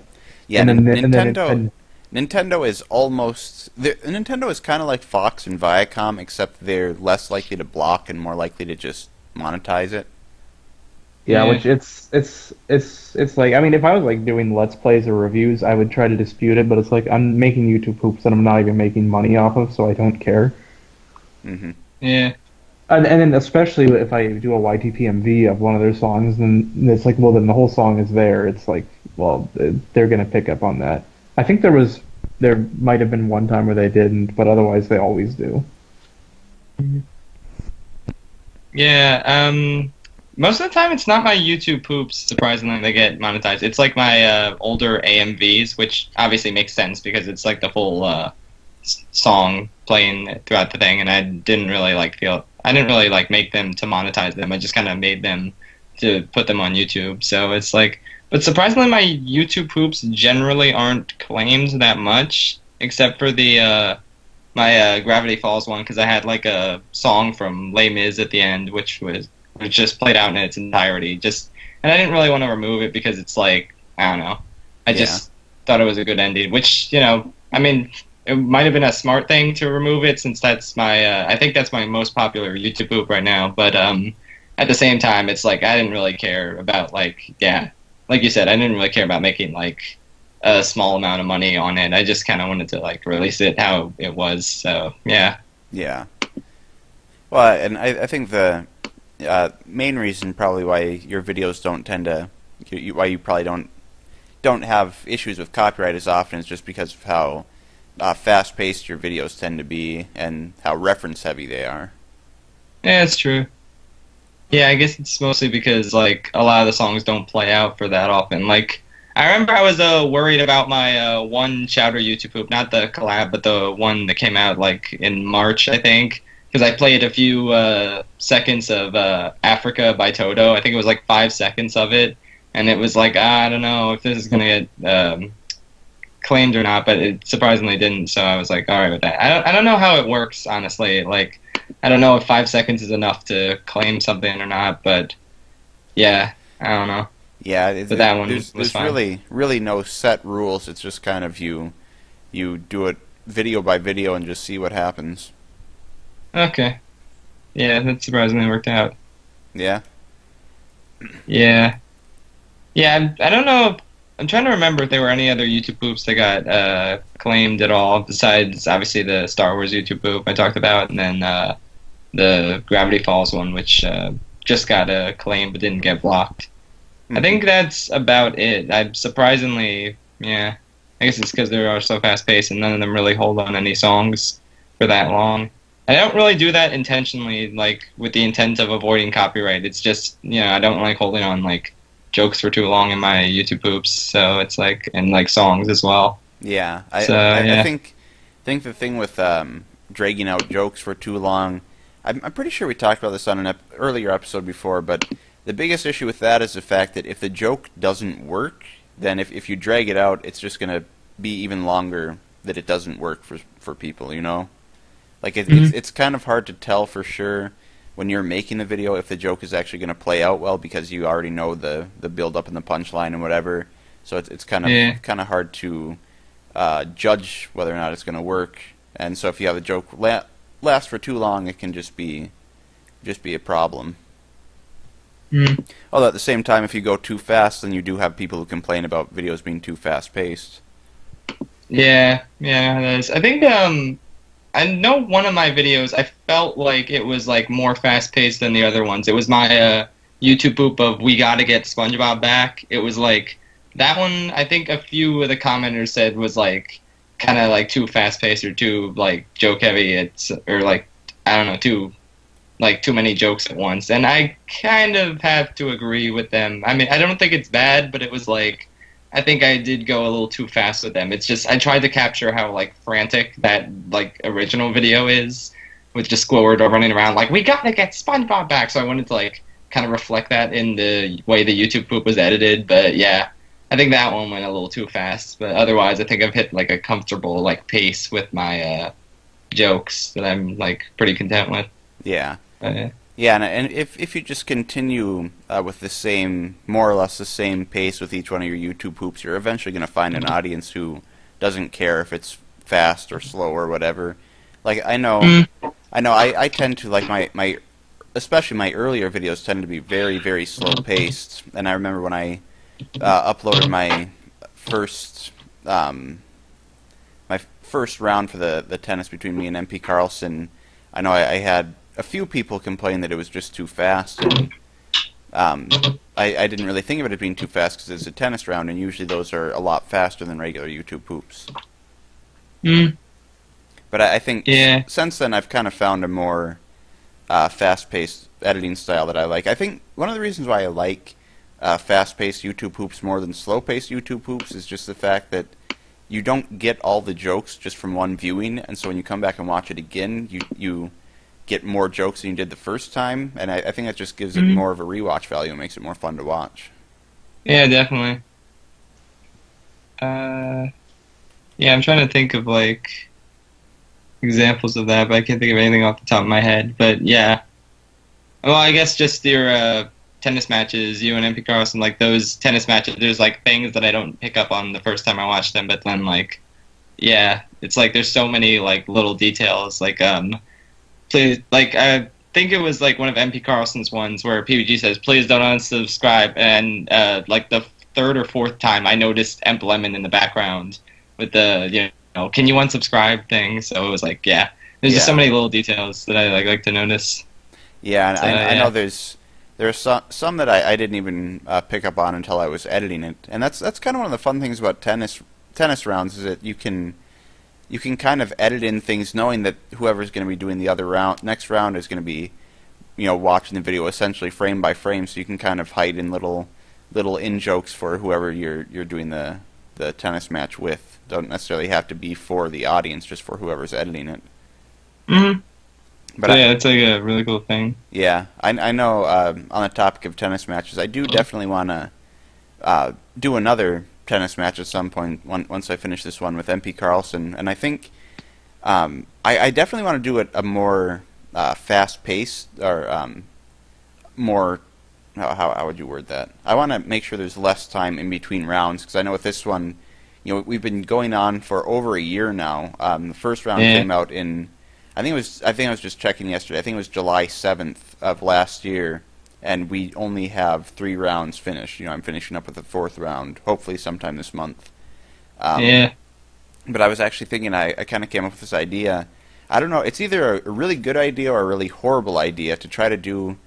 I think I wanted to call it like a lightning round or a lightning tennis match type thing, where the idea would be that between each round, you know, you do the entire tennis match within one 24-hour period, and you'd have like an hour in between each round or something like that. Like when you get the video, you have an hour to edit it and then upload it. So it'd be more like a challenge, you know, see what you can do in an hour. But I just thought that'd be kind of an interesting idea. You know, it'd have to be like a shorter tennis match. You'd have to make sure that your subscribers know what's going on, and you'd obviously need to make sure that the two of you would have the full day to be able to work on it. But I was just thinking that would be something that'd be interesting to do, because I did a YouTube poop in 50 minutes. I'm pretty sure that's what it was. It was like a 50-minute YTP challenge, and that was really, really fun to do, because it's just kind of fun to see what you can do within just, you know, under an hour. And I was thinking it'd be kind of fun to try doing something like that with a tennis match. Oh, yeah. I have no idea. Like I said, that's either a really good idea or a really terrible idea. And it's honestly probably more of a terrible idea than a good idea, but I think it'd still be fun to try. Yeah, definitely. It seems like it would be an interesting thing. Yeah, I don't know if I would, like, do so well in that sort of thing, though, because it would be, like, it takes me, like, a while to, like, think of jokes and, like, get clips and, like, edit them just right. So it's, like, it probably wouldn't be, like, the best thing for me to try out, but yeah, I think that would be really neat, though. Yeah, I'm thinking thinking that since, you know, it's an idea that, as far as I know, hasn't been used before, I'd be the first one to kind of test it out. I think I'd probably see if Logan would want to do something like that, because then I could talk to him in person and work out the details. What do you think about that, Logan? Does that sound like an awful idea? The doing tennis rounds in 1 hour? Yeah. Could go either way. Well, that'd be the fun part. It could either end up being awful or being really good. At first, what I thought you meant was make your entry in 24 hours. Well, you could do that too, but I think that's really not that impressive because I have seen tennis matches where they do like, each person gets one round done in a day, a 24-hour day. I think that in like 3 days, the tennis round between me, Master Sword, and Video Game Apprentice, we did like a 3-person tennis match. I think it was only a few days before there was already 5 rounds. Yeah. Oh, wow. But I guess I don't know. Like I said before, I'm kind of having trouble finding a topic to really talk about. I guess we've already been going on for an hour and 20 minutes, and there's really no set time for how long we make these. We can just kind of go over to Twitter now, and there's only 2 responses to the tweets we sent out, but we can read through those. We might get a little bit more conversation before we end off the podcast, unless you had more you wanted to talk about. Yeah, I try and think of anything else I want to say. So yeah, but yeah, you can read off the questions. Okay. The first one is from The Things One, actually. Nice. He asks, back in the 90s, what was life like? Oh man, back in the 90s. All right, let's see. So yeah, definitely a reference to the credits thing in my YouTube poops, but I've already gone over what that's about, so can't really take it in that direction. So I guess I'll explain. Well, I don't remember much since I was born in 1998, so I wouldn't know. And like I said before, we're just kind of tying everything that I previously said back into this, basically. Like I said before, it was I'm not big on 90s nostalgia, except for 90s Disney movies, now that I think about it. I still love the 90s Disney movies to this day, but 90s TV shows I wasn't big on. So yeah. Yeah. But yeah, I do have memories of as a little kid of watching certain scenes and songs from Disney movies.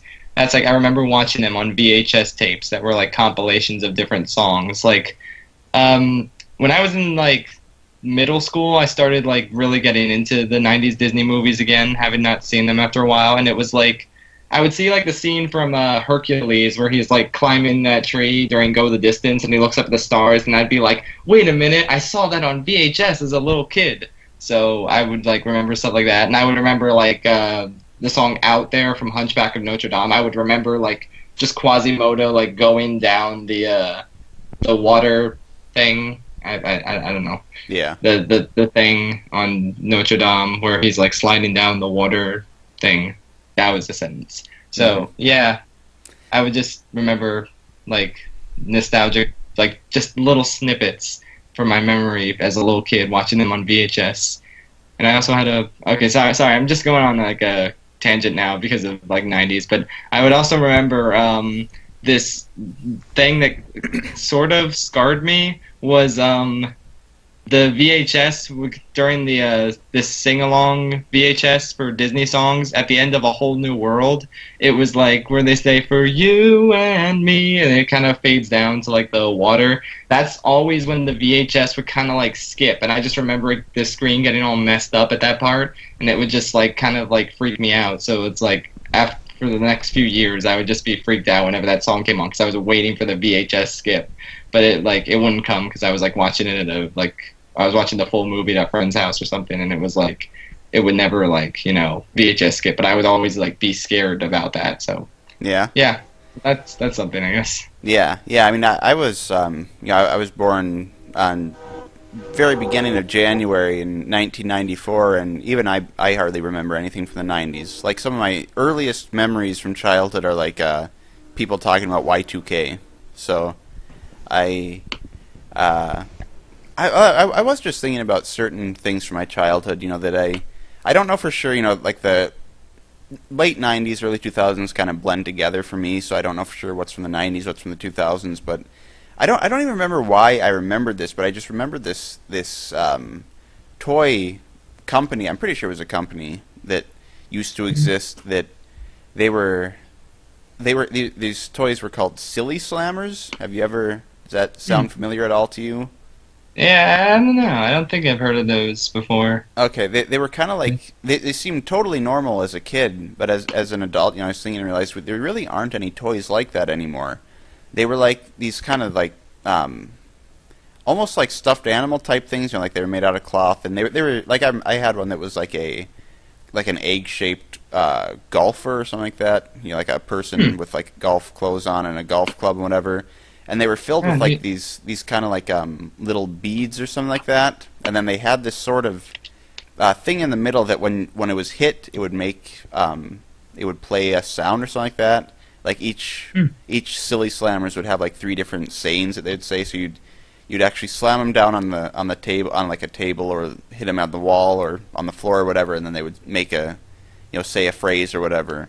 And like I said, I was just thinking back to that and realized that's kind of a weird idea for a toy, thinking back on it. Yeah. But it seemed totally normal as a kid. I think I know what you're talking about. I think we had one and still have one somewhere in the house. That's possible, I guess. Because I don't think we ever got rid of it. I think it's still somewhere in our house. Obviously not where you live anymore, but... Well, yeah. And then what else was there? There were yak backs. I remember those. I'm just kind of talking about toys right now. Yeah. Does that sound at all familiar? Yeah, no, I don't think so. The thing that's familiar to me was like soccer boppers. I remember like those, and then just like moon shoes and things like that. I just remember the commercials for those. The soccer boppers? Yeah, I think it was like sock and bopper, or maybe soccer boppers. Was that the one where the tagline was "More fun than a pillow fight"? Yeah, I remember. I very vividly remember that commercial. In fact, even just like a few years. Well, this would have been more like probably 5 or 6 years ago by now. But I was house sitting for. Well, I was house sitting for my sister and brother-in-law, so it couldn't have been too long ago. I was like 18 or whatever, and I was watching TV, and they played the commercial, the exact same commercial they played back in like the late 90s, early 2000s, and that was just so surreal. Oh, wow. But I remember I always wanted one of those as a kid, but I never got one. I don't think I ever asked for them, though. It was one of those things where every time I saw it, I was like, I want one of those, but I never asked for one for like birthday or Christmas or whatever. But yeah, a yak back. I'm gonna Google that really quick because I wonder if that was even like a notable brand or if that was just some weird like dollar store type toy. But it was basically just this thing, like this little. Oh yeah, they're right here. That was a thing. Okay, yeah. I just looked it up. It was basically just like this little toy that you could record your voice with, and then it'd play it back at like high speed or something like that. So it's very basic toy that's would not sell very well today, but whenever it was made, it was very successful. Yeah, mid to late 90s, it says.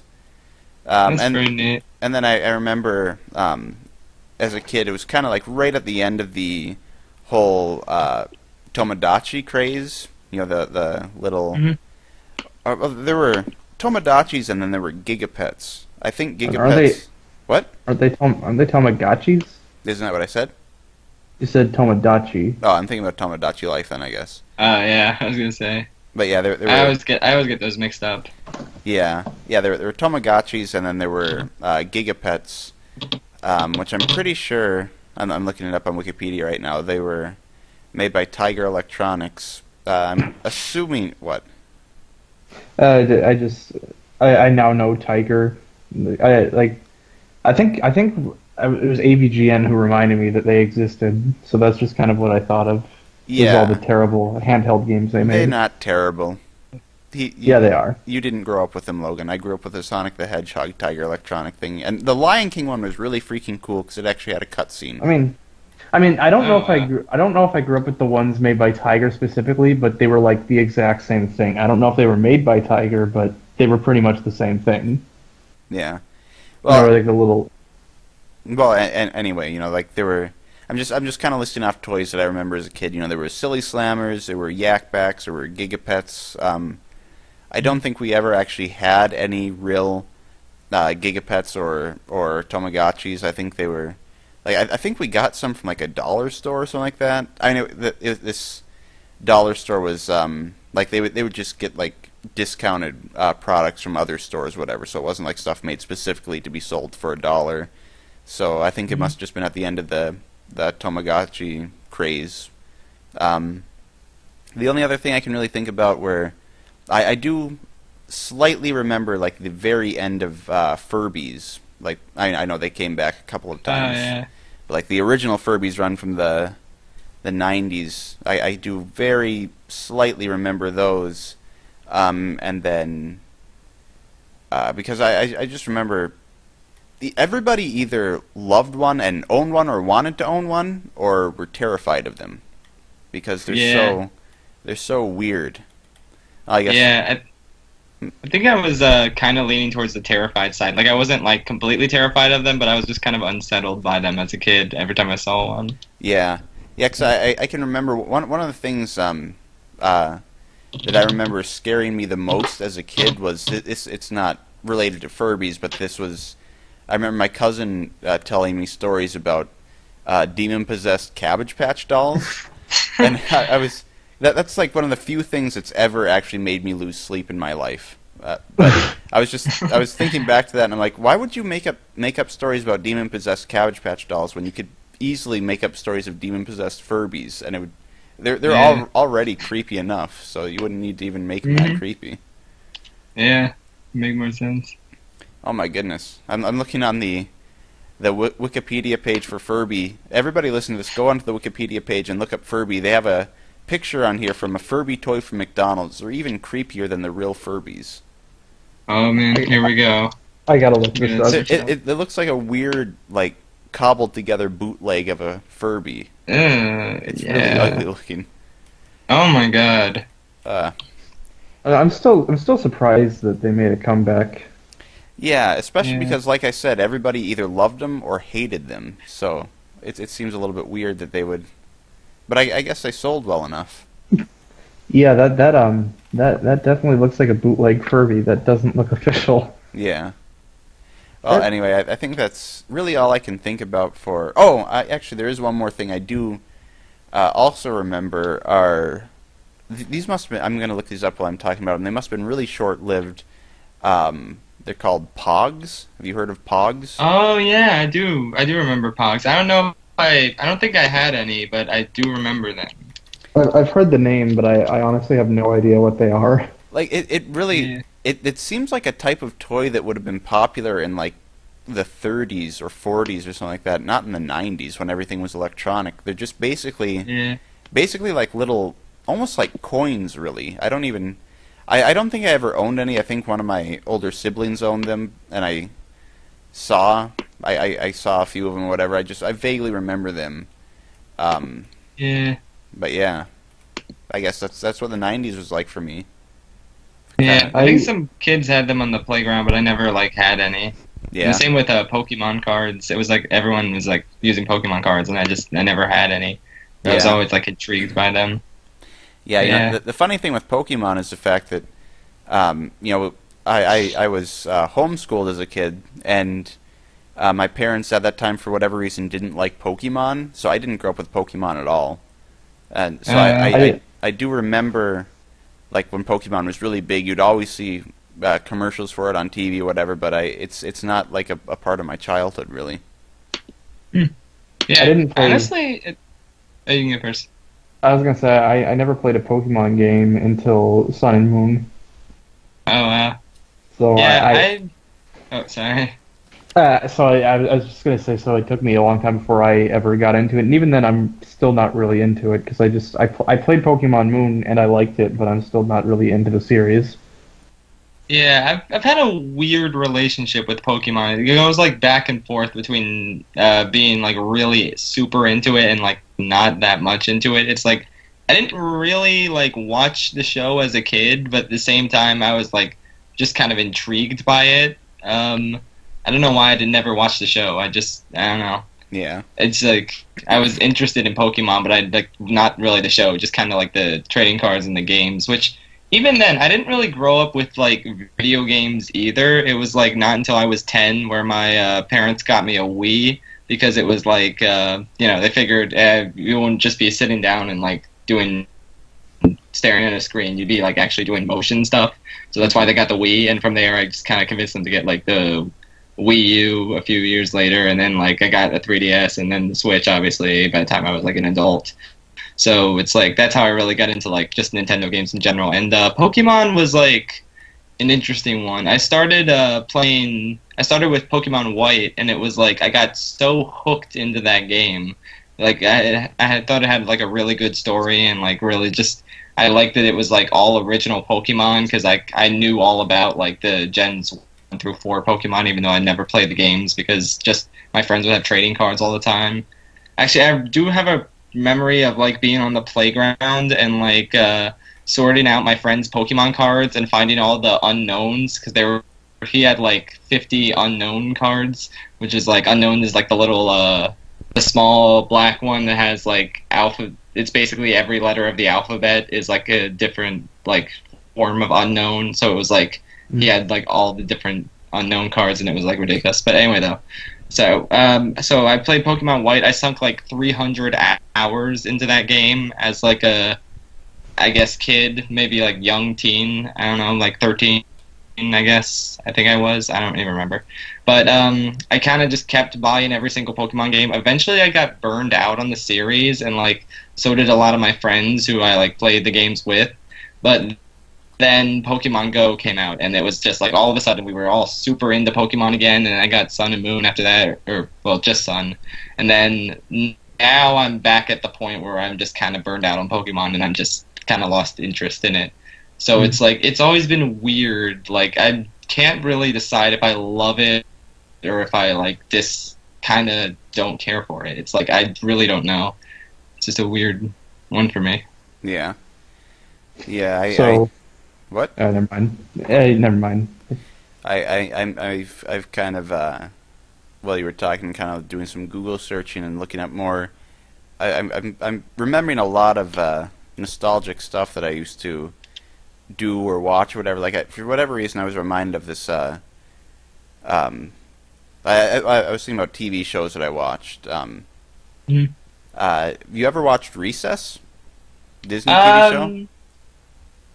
I think I saw like a few episodes, but I didn't watch it like all the time. It was like just something I saw on occasion. But yeah, I don't remember much of it though. Okay, because that was next to Garfield and Friends. That was my all-time favorite show growing up. I mean, Garfield and Friends was a little bit before. I think Garfield and Friends was canceled in '93, so like a year before I was born, or maybe it was '94. But either way, I didn't see it when it was airing. But yeah, that was one of the shows I was reminded of, and then I was reminded of Garfield and Friends as well. And I remember we had this VHS tape where we'd recorded. I think it was my oldest brother was trying to record a football game, and he ended up recording a little bit before then and recorded a Garfield and Friends episode. And I just remember there were all these weird '90s commercials on there. I just decided to look one up on YouTube, see if I could find it. I did find it. I don't know why I remember it. It was like this Fruit by the Foot commercial where they had like on the I don't know if you're familiar with Fruit by the Foot. I don't even know if they still make those. I think they might. Yeah, they still do. I'm pretty sure. Yeah, I remember Fruit by the Foot. I remember like commercials for that. I've never like tried it. I know I still see them from time to time. I'm pretty sure they still make them. I'm almost positive they do. Well, basically, for anybody who doesn't know what they are, they're like a really, really thin, rolled out fruit snack type thing that's kind of it's almost like I'd say it's like the width of a ruler or something like that, and it's really it's pretty long and it's rolled up and whatever. That's why or no, that always confused me because it's rolled up. And yet that's called Fruit by the Foot, but fruit roll-ups are a completely different type of fruit snack. So that always confused me as a kid. But for whatever reason, I was just reminded of this Fruit by the Foot commercial where they had like Nintendo 64 cheats and hints on the packaging for the Fruit by the Foot. And I just remember it was like this commercial. These two two old guys playing the Nintendo 64 was implying that because of the cheat codes, the one guy was able to continue playing for years and years and years without the other guy getting a turn. It was weird. Oh, wow. 90s commercials were weird. Yeah, they really were. But we should stop talking about the 90s. Do you have anything to say about the 90s, Logan? Well, I was born July 1999, so I only lived in the 90s for 5 months. Okay. So I don't remember anything from the 90s. Yeah. Okay. I do remember, this isn't really related to the 90s, but it is related to toys, just very briefly. As a kid growing up, like, since you were talking about all the toys of the 90s, I honestly mostly played with, like, two things. There were Legos, and then there were the toys I would get from fast food restaurants. It's like I'd put them all inside a giant bucket, and then my brother and I would, like, make our own little adventures with them. We call it Movie Mania, and it was just kind of like a giant crossover of, like, all these different characters from, like, cartoons, and then, like, Star Wars, because Burger King had, like, a ton of Star Wars toys. So it was just kind of like our little thing, and it's almost kind of sort of a precursor to YouTube Poops, which is kind of like, or like the YouTube Poops I make, which is kind of like combining a bunch of, like, references and stuff from other things, because, like, that's what I would do with my toys, basically, just have them, like, reference different things, like, that were relevant to them. So it was like, I don't know, I guess I was technically making YouTube Poops from an early age, even if they weren't in video form, and even if I didn't really know it yet. So yeah. I don't know, I guess it's kind of a thing. Yeah, that's actually kind of what I've been... Well, whenever I try to think of a way to describe YouTube Poop to somebody who has no idea what it is, that's one of the things that I always kind of come back to is, like, Legos. Like how, there's all these different Lego sets that you can have, whatever.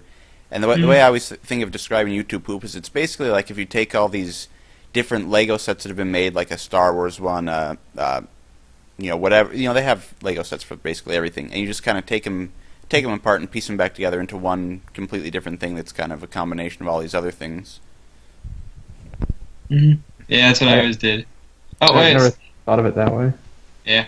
Yeah, speaking of which, sorry, this is just a random thought that's, like, just on the topic of Legos. The Lego movie is something that, like, I've been thinking about this recently, because obviously I saw it when it first came out, like, but, like, it's, like, recently I've been thinking, this is the exact kind of, like, movie that I think I would have, like, made as a kid. Just, like, an adventure with, like, a few central characters, but, like, throwing in, like, everybody, and it's, like, it feels, like, rewatching the Lego movie, it feels like it was made, the story was made by, like, little kids, but, like, with the, like, but with the professionalism of, like, adults, who were making a movie. It's like the writing seems like something my brother and I would come up with. It's, like, just kind of, like, incredible, and, like, I don't know, it's just kind of random, but, like, I have to say, the Lego movie's the kind of movie I wish I had grown up with as a kid, because I just would have, like, enjoyed it and related to it so much. Because, like, yeah, I just love Legos, and I love making little adventures with everybody, so...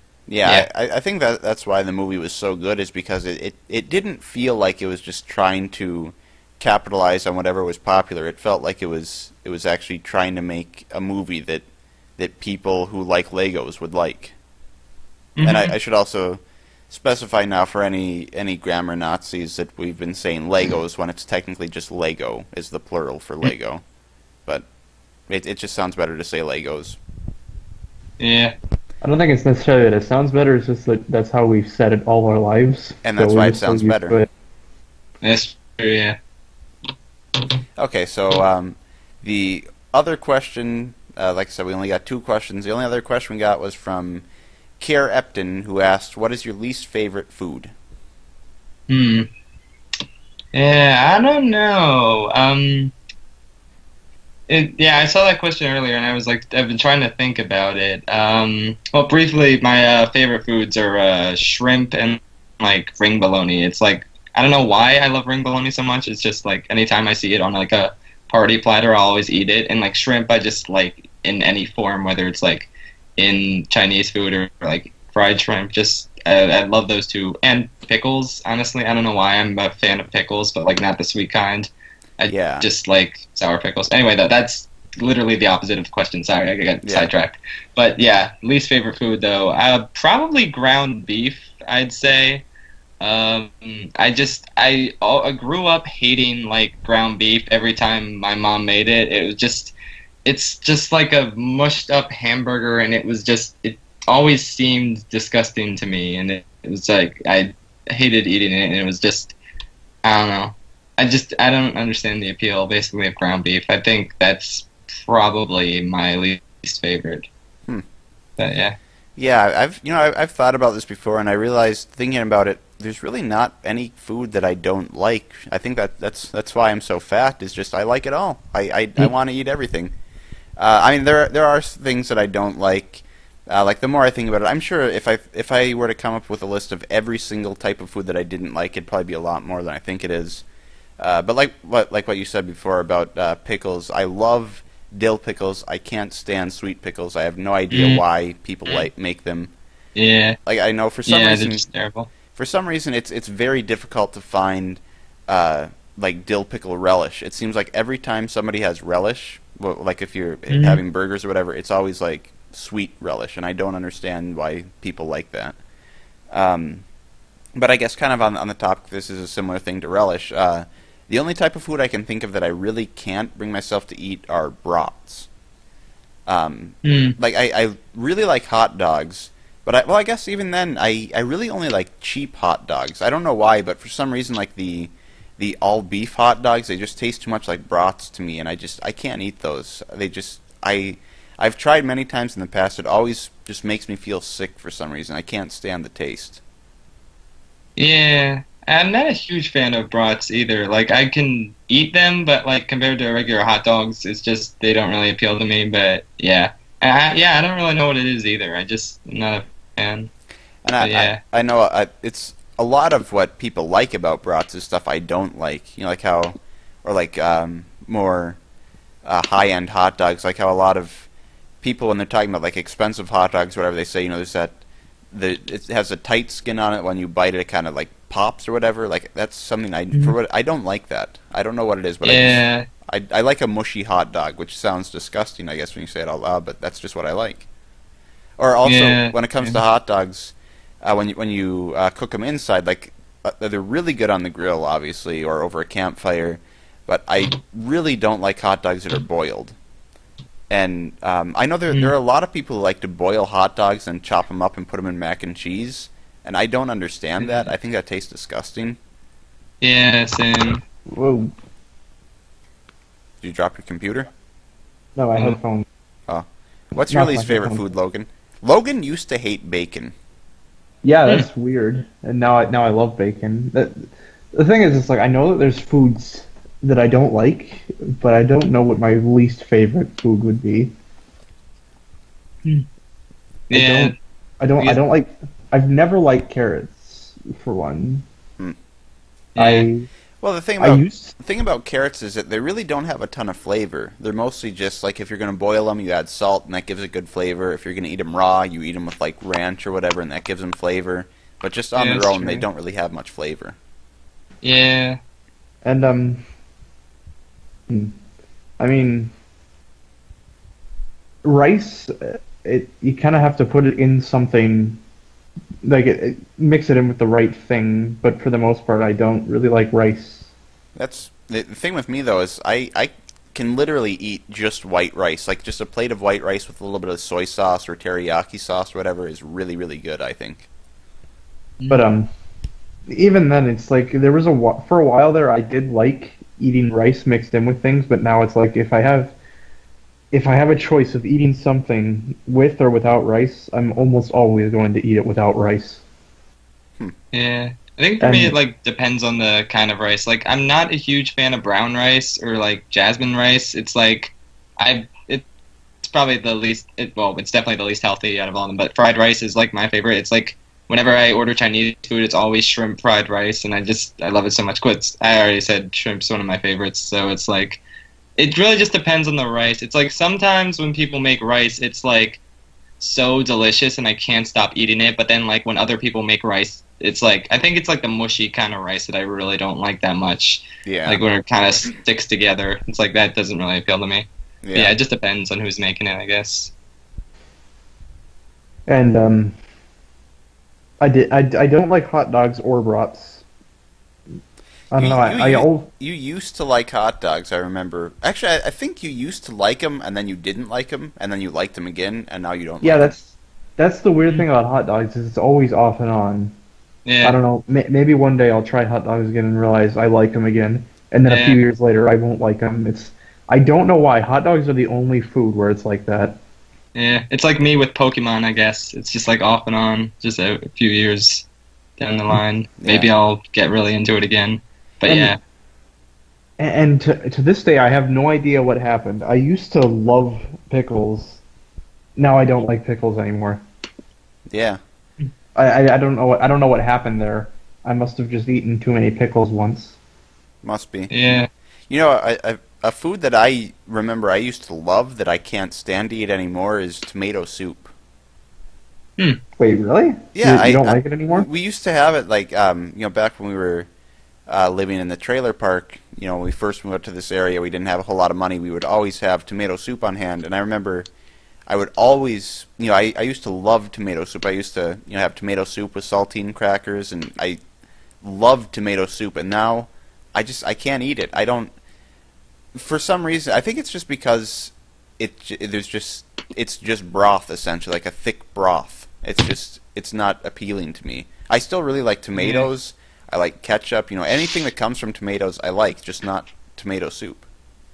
That's weird. Yeah. I never thought of it as tasting like broth. Or Well, you mean like texture-wise? I'm saying that like there aren't any chunks of anything in it. There's no meat. There's no noodles. I'm sure you can make variations of it that have meat and noodles, but just like if you have a can of tomato soup that you put in a bowl and add the milk and then microwave it, whatever, it's just essentially a really thick broth. Well, I think that's the best way to eat tomato soup, though, is to mix things in with it. Like what? Yeah. Well, like you said, crackers. Put some crackers that's in. not really mixing it in that so much as just kind of soaking it in to soak up the soup. Yeah, I guess. And I think there was one time we had tomato soup where we put meat in it or something, and it was pretty good. I don't know. I think we did that one time or something like that, or put other vegetables in it. Mm-hmm. Yeah. Yeah, I'm not a big fan of like tomato or chicken noodle soup, but it's like lobster bisque or like New England clam chowder. It's like those are two of them that I just like can't stop eating every time I like get them. But it's like I don't know. I guess I've grown up like eating chicken noodle soup so constantly that it's just like I'm kind of just over it by now, I guess. So I guess that's why I never really ate tomato soup like that much, and I still don't really eat it that much now. Mm-hmm. But it's like, yeah, I'm just so used to chicken noodle that it's like I'm just kind of tired of it. So it's like I like getting like New England clam chowder or something like that. Yeah. I think other than tomato soup, I really like any kind of soup, but I especially really love chicken noodle soup or turkey noodle soup. Like that's one of my favorite parts about like the weeks after Thanksgiving is making turkey noodle soup with the leftover turkey, and it's really good. I really really like turkey and dumpling soup. Oh, nice. But I guess we're kind of the question was least favorite food, and we're just talking about mostly food we like. So yeah, just soup. Yeah. I'm trying to think if there's like anything else that I don't like. I mean, pineapple pizza, I guess, but that's just kind of a given, I suppose. Yeah, you either love it or hate it, basically. Yeah. Only weird people like it. What? I said only weird people like it. Well, yeah, but that doesn't matter. Weird people are cool. I mean, I guess it's not that bad, but it's like I would rather have it without the pineapple. Yeah, I mean, to be fair, I don't even remember the last time was that I had it, just because I don't like it, so I don't get it. But I would think that if I tried some of it again, I think as long as the pineapple is sliced thin enough, so it's not like these huge cubes of pineapple all over the pizza, I think I might not mind it. It's kind of like, I do like black olives, but I don't really care for them on pizza that much, but I'll still eat them if they're on pizza. Mm. And yeah, it's like... Oh, sorry. I was just going to say, and on the topic of pineapple, like I said, I don't like it on pizza, but pineapple is probably my favorite fruit, just on its own. Yeah, it's like pineapple just combined with a lot of things doesn't work for me. Like I have two bad experiences with pineapple aside from pizza. It's like, and again, I really do like pineapple like on its own. I'll like eat it like constantly just on its own. But it's like I went to this Thai place one time, and I since I like fried rice so much, I ordered this thing called the pineapple fried rice, and it's like it's served inside of a hollowed out pineapple. It's just fried rice and then like some cashews in there, and it just did not work. Like the pineapple juice just made it taste like so disgusting. And it's like individually though, the cashews were good, the fried rice was good, the pineapple was good, but just combined, it was just terrible. And then this Mongolian place on my campus, they have pineapple as one of the vegetable options. I tried it one day.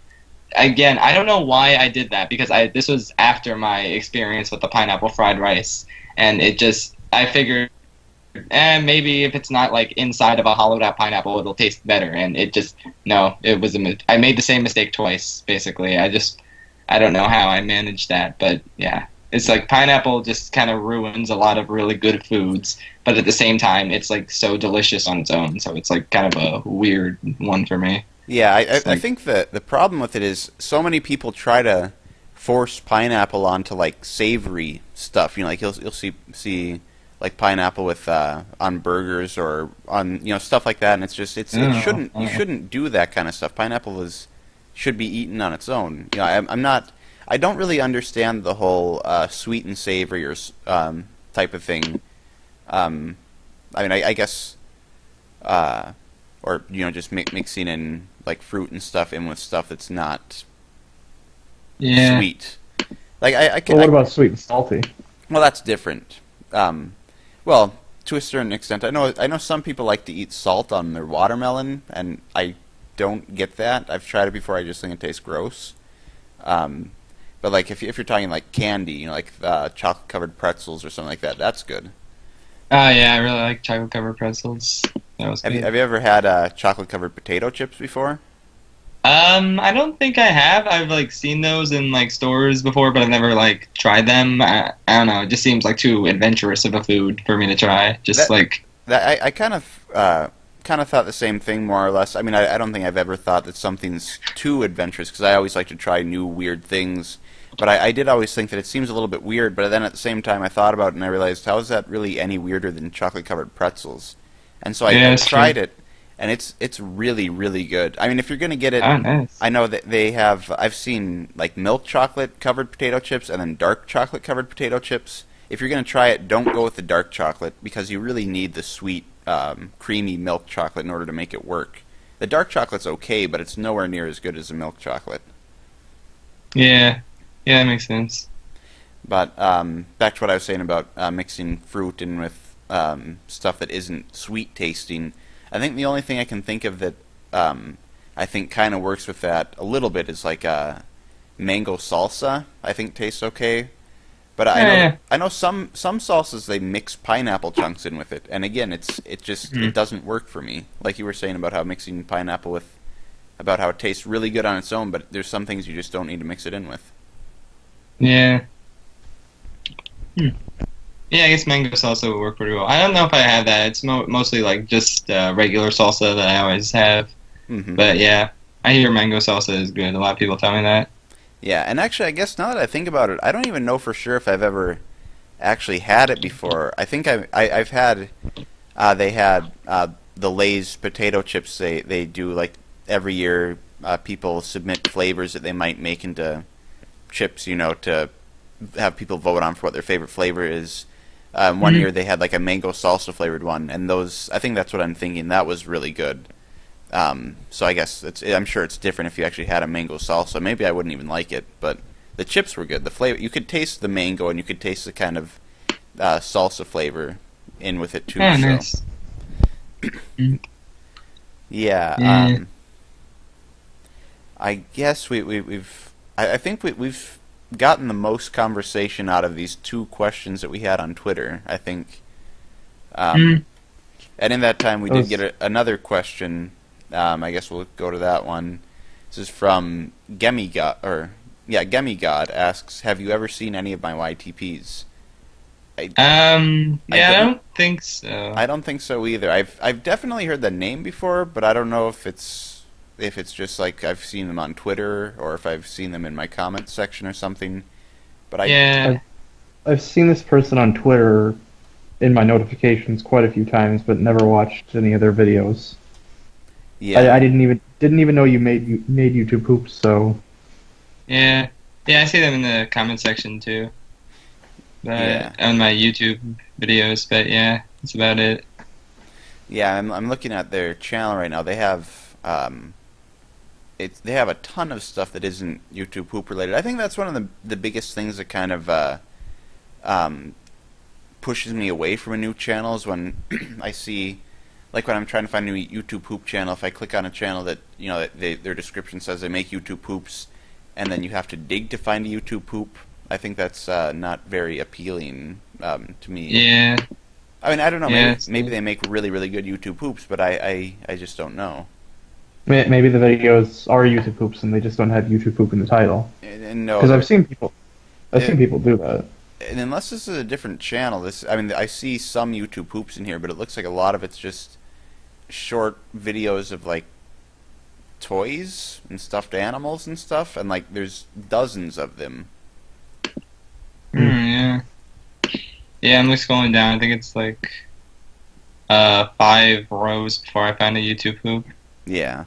So yeah. Which I do think that there's nothing wrong with having YouTube poops mixed in with regular content, but I kind of feel like if there's this much content with that little amount of YouTube poops, it's almost be better to just make a different channel for the different things. I mean, I'm not trying to tell you what to do or whatever, but it's just kind of my opinion on it. Yeah, probably. I have to say though, just on the topic of like YouTube poopers that I've like discovered, some of the best YouTube poopers that I've found recently have just come from like some of my collabs. Like the Chowder collab had like a ton of like good people that I like had never heard of before, but like I checked out some of their stuff and it was like pretty good. So it's like I don't usually like subscribe to a YouTube pooper unless I'm like 100% sold on their like content, but I like kind of a lot of the people from my collabs I just kind of like check back up on time and now and again just to like see some of their YouTube poops, because like yeah, it's like some of the really good stuff came from those collab entries, so I always like kind of check up on those channels and see how they're doing without like really subscribing, because it's like I don't know, I'm just kind of weird with like subscribing. It's just like I have to be like really like sold on a channel, like in the majority of the channel's content before I like subscribe to it. So it's like I don't even know what I'm trying to say. Basically, just I don't subscribe to a lot of YouTube poop channels, which I think I'm subscribed to maybe like 15, which yeah, it's like in the grand scheme of things that isn't a lot. I guess it sounds like a lot, but yeah, it's like I just kind of check up on various channels from time to time, and there's only a few I'm really subscribed to. But yeah, a lot of like really good people I discovered because of their entries to my collab. So I was like, I don't know. I guess that was cool. I guess. Yeah, that makes sense. I know. I have subscribed to a couple channels before that I kind of regret subscribing to, because I don't. After I subscribed to them, I realized that I didn't really like their videos as much as I originally thought I did. I just subscribed after 1 or 2 videos, and then I don't want to unsubscribe, but at the same time, I always feel bad every time they show up in my subscription feed because I have no interest in the video they upload. So I kind of make a rule now where I have to find, watching their videos, I don't subscribe if there's any less than like 3 of their YouTube poops, like recent YouTube poops that I enjoyed. So if I find a channel, unless their newest YouTube poop that I watched was like a really, really good YouTube poop, like one of the best I've ever seen. Kind of like your channel actually. When I first found your Star of Christmas YouTube poop, I think that I subscribed after just that one.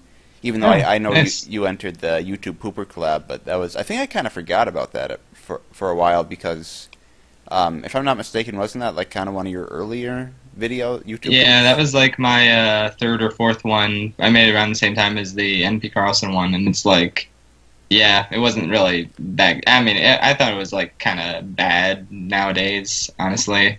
Yeah, Like I don't, you know, I was trying to think back to it, and I honestly don't really remember a whole lot about it. I mean, I accepted it, so I definitely didn't hate it, but I don't remember it really standing out that much from the rest.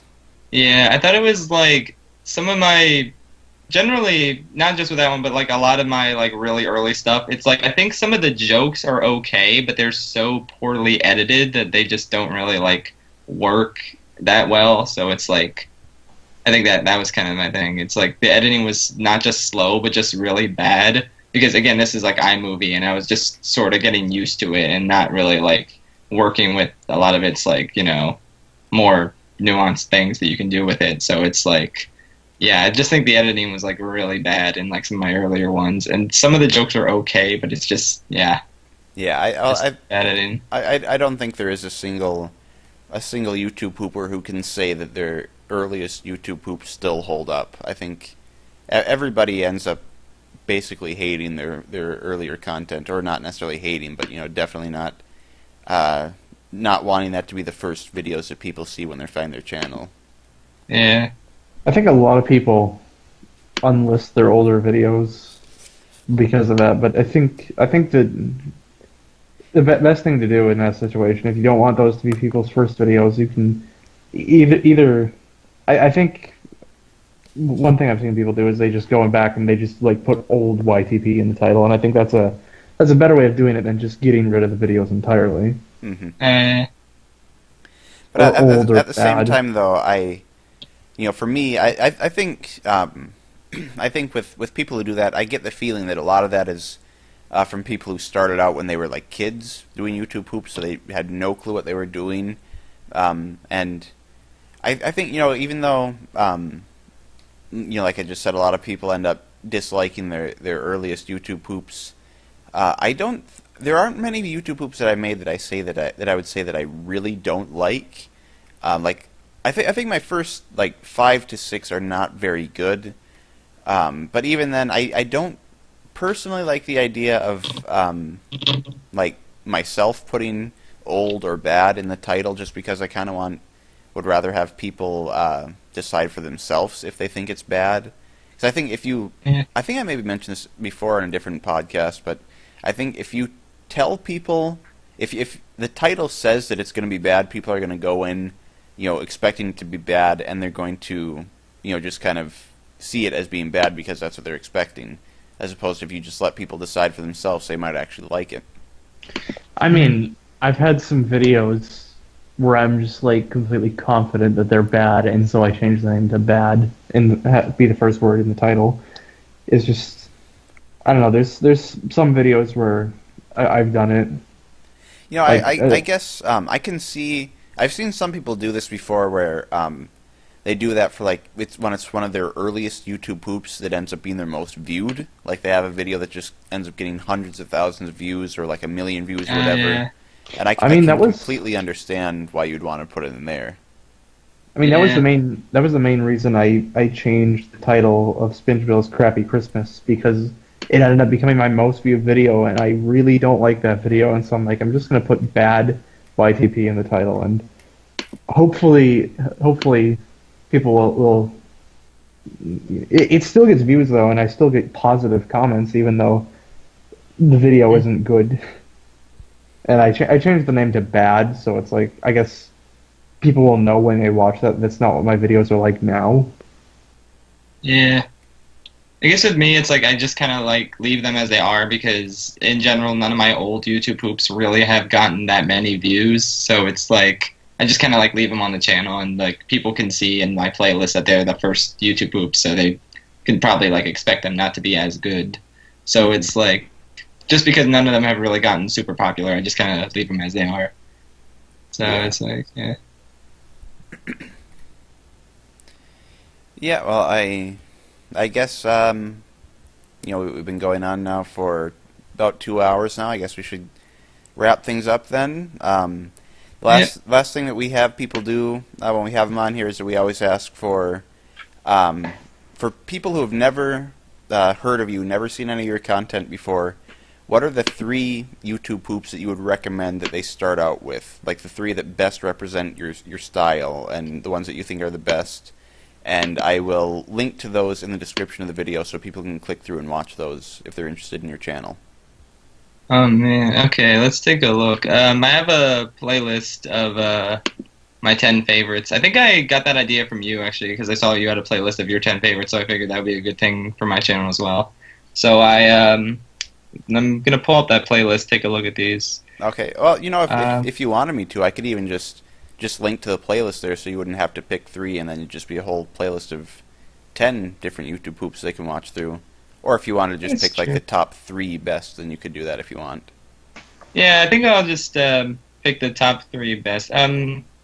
Well, this is out of order since this is the most recent one, but I think my Revenge of the Sith YouTube poop, Revenge of the Senate, which is my 10K sub special, that one I think is my favorite so far.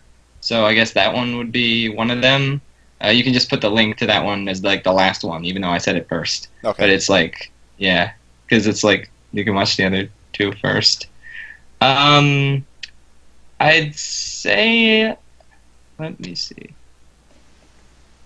I'm really my other favorite before the Star Wars one has always been my You're Welcome YouTube poop. Maui essentially assaults the eyes and ears. I think I'd also put that one in because I really liked how that one turned out, honestly. It's like, I think I just like music YTPs in general, like, or ones that are not YTPMVs necessarily, but YouTube poops of like songs, because it's like, I just like the way they flow, and I really like the way that one like turned out. I think the editing is really fast, but it like fits it because it's like there's the rap part in the middle, so it's like it's fitting for the editing to be fast and for jokes to go by pretty quickly. So I think that's a favorite of mine. And then I'd probably say the other one is Bowser sends his son into a never-ending downward spiral of disappointment. Just, I loved how that one turned out as well.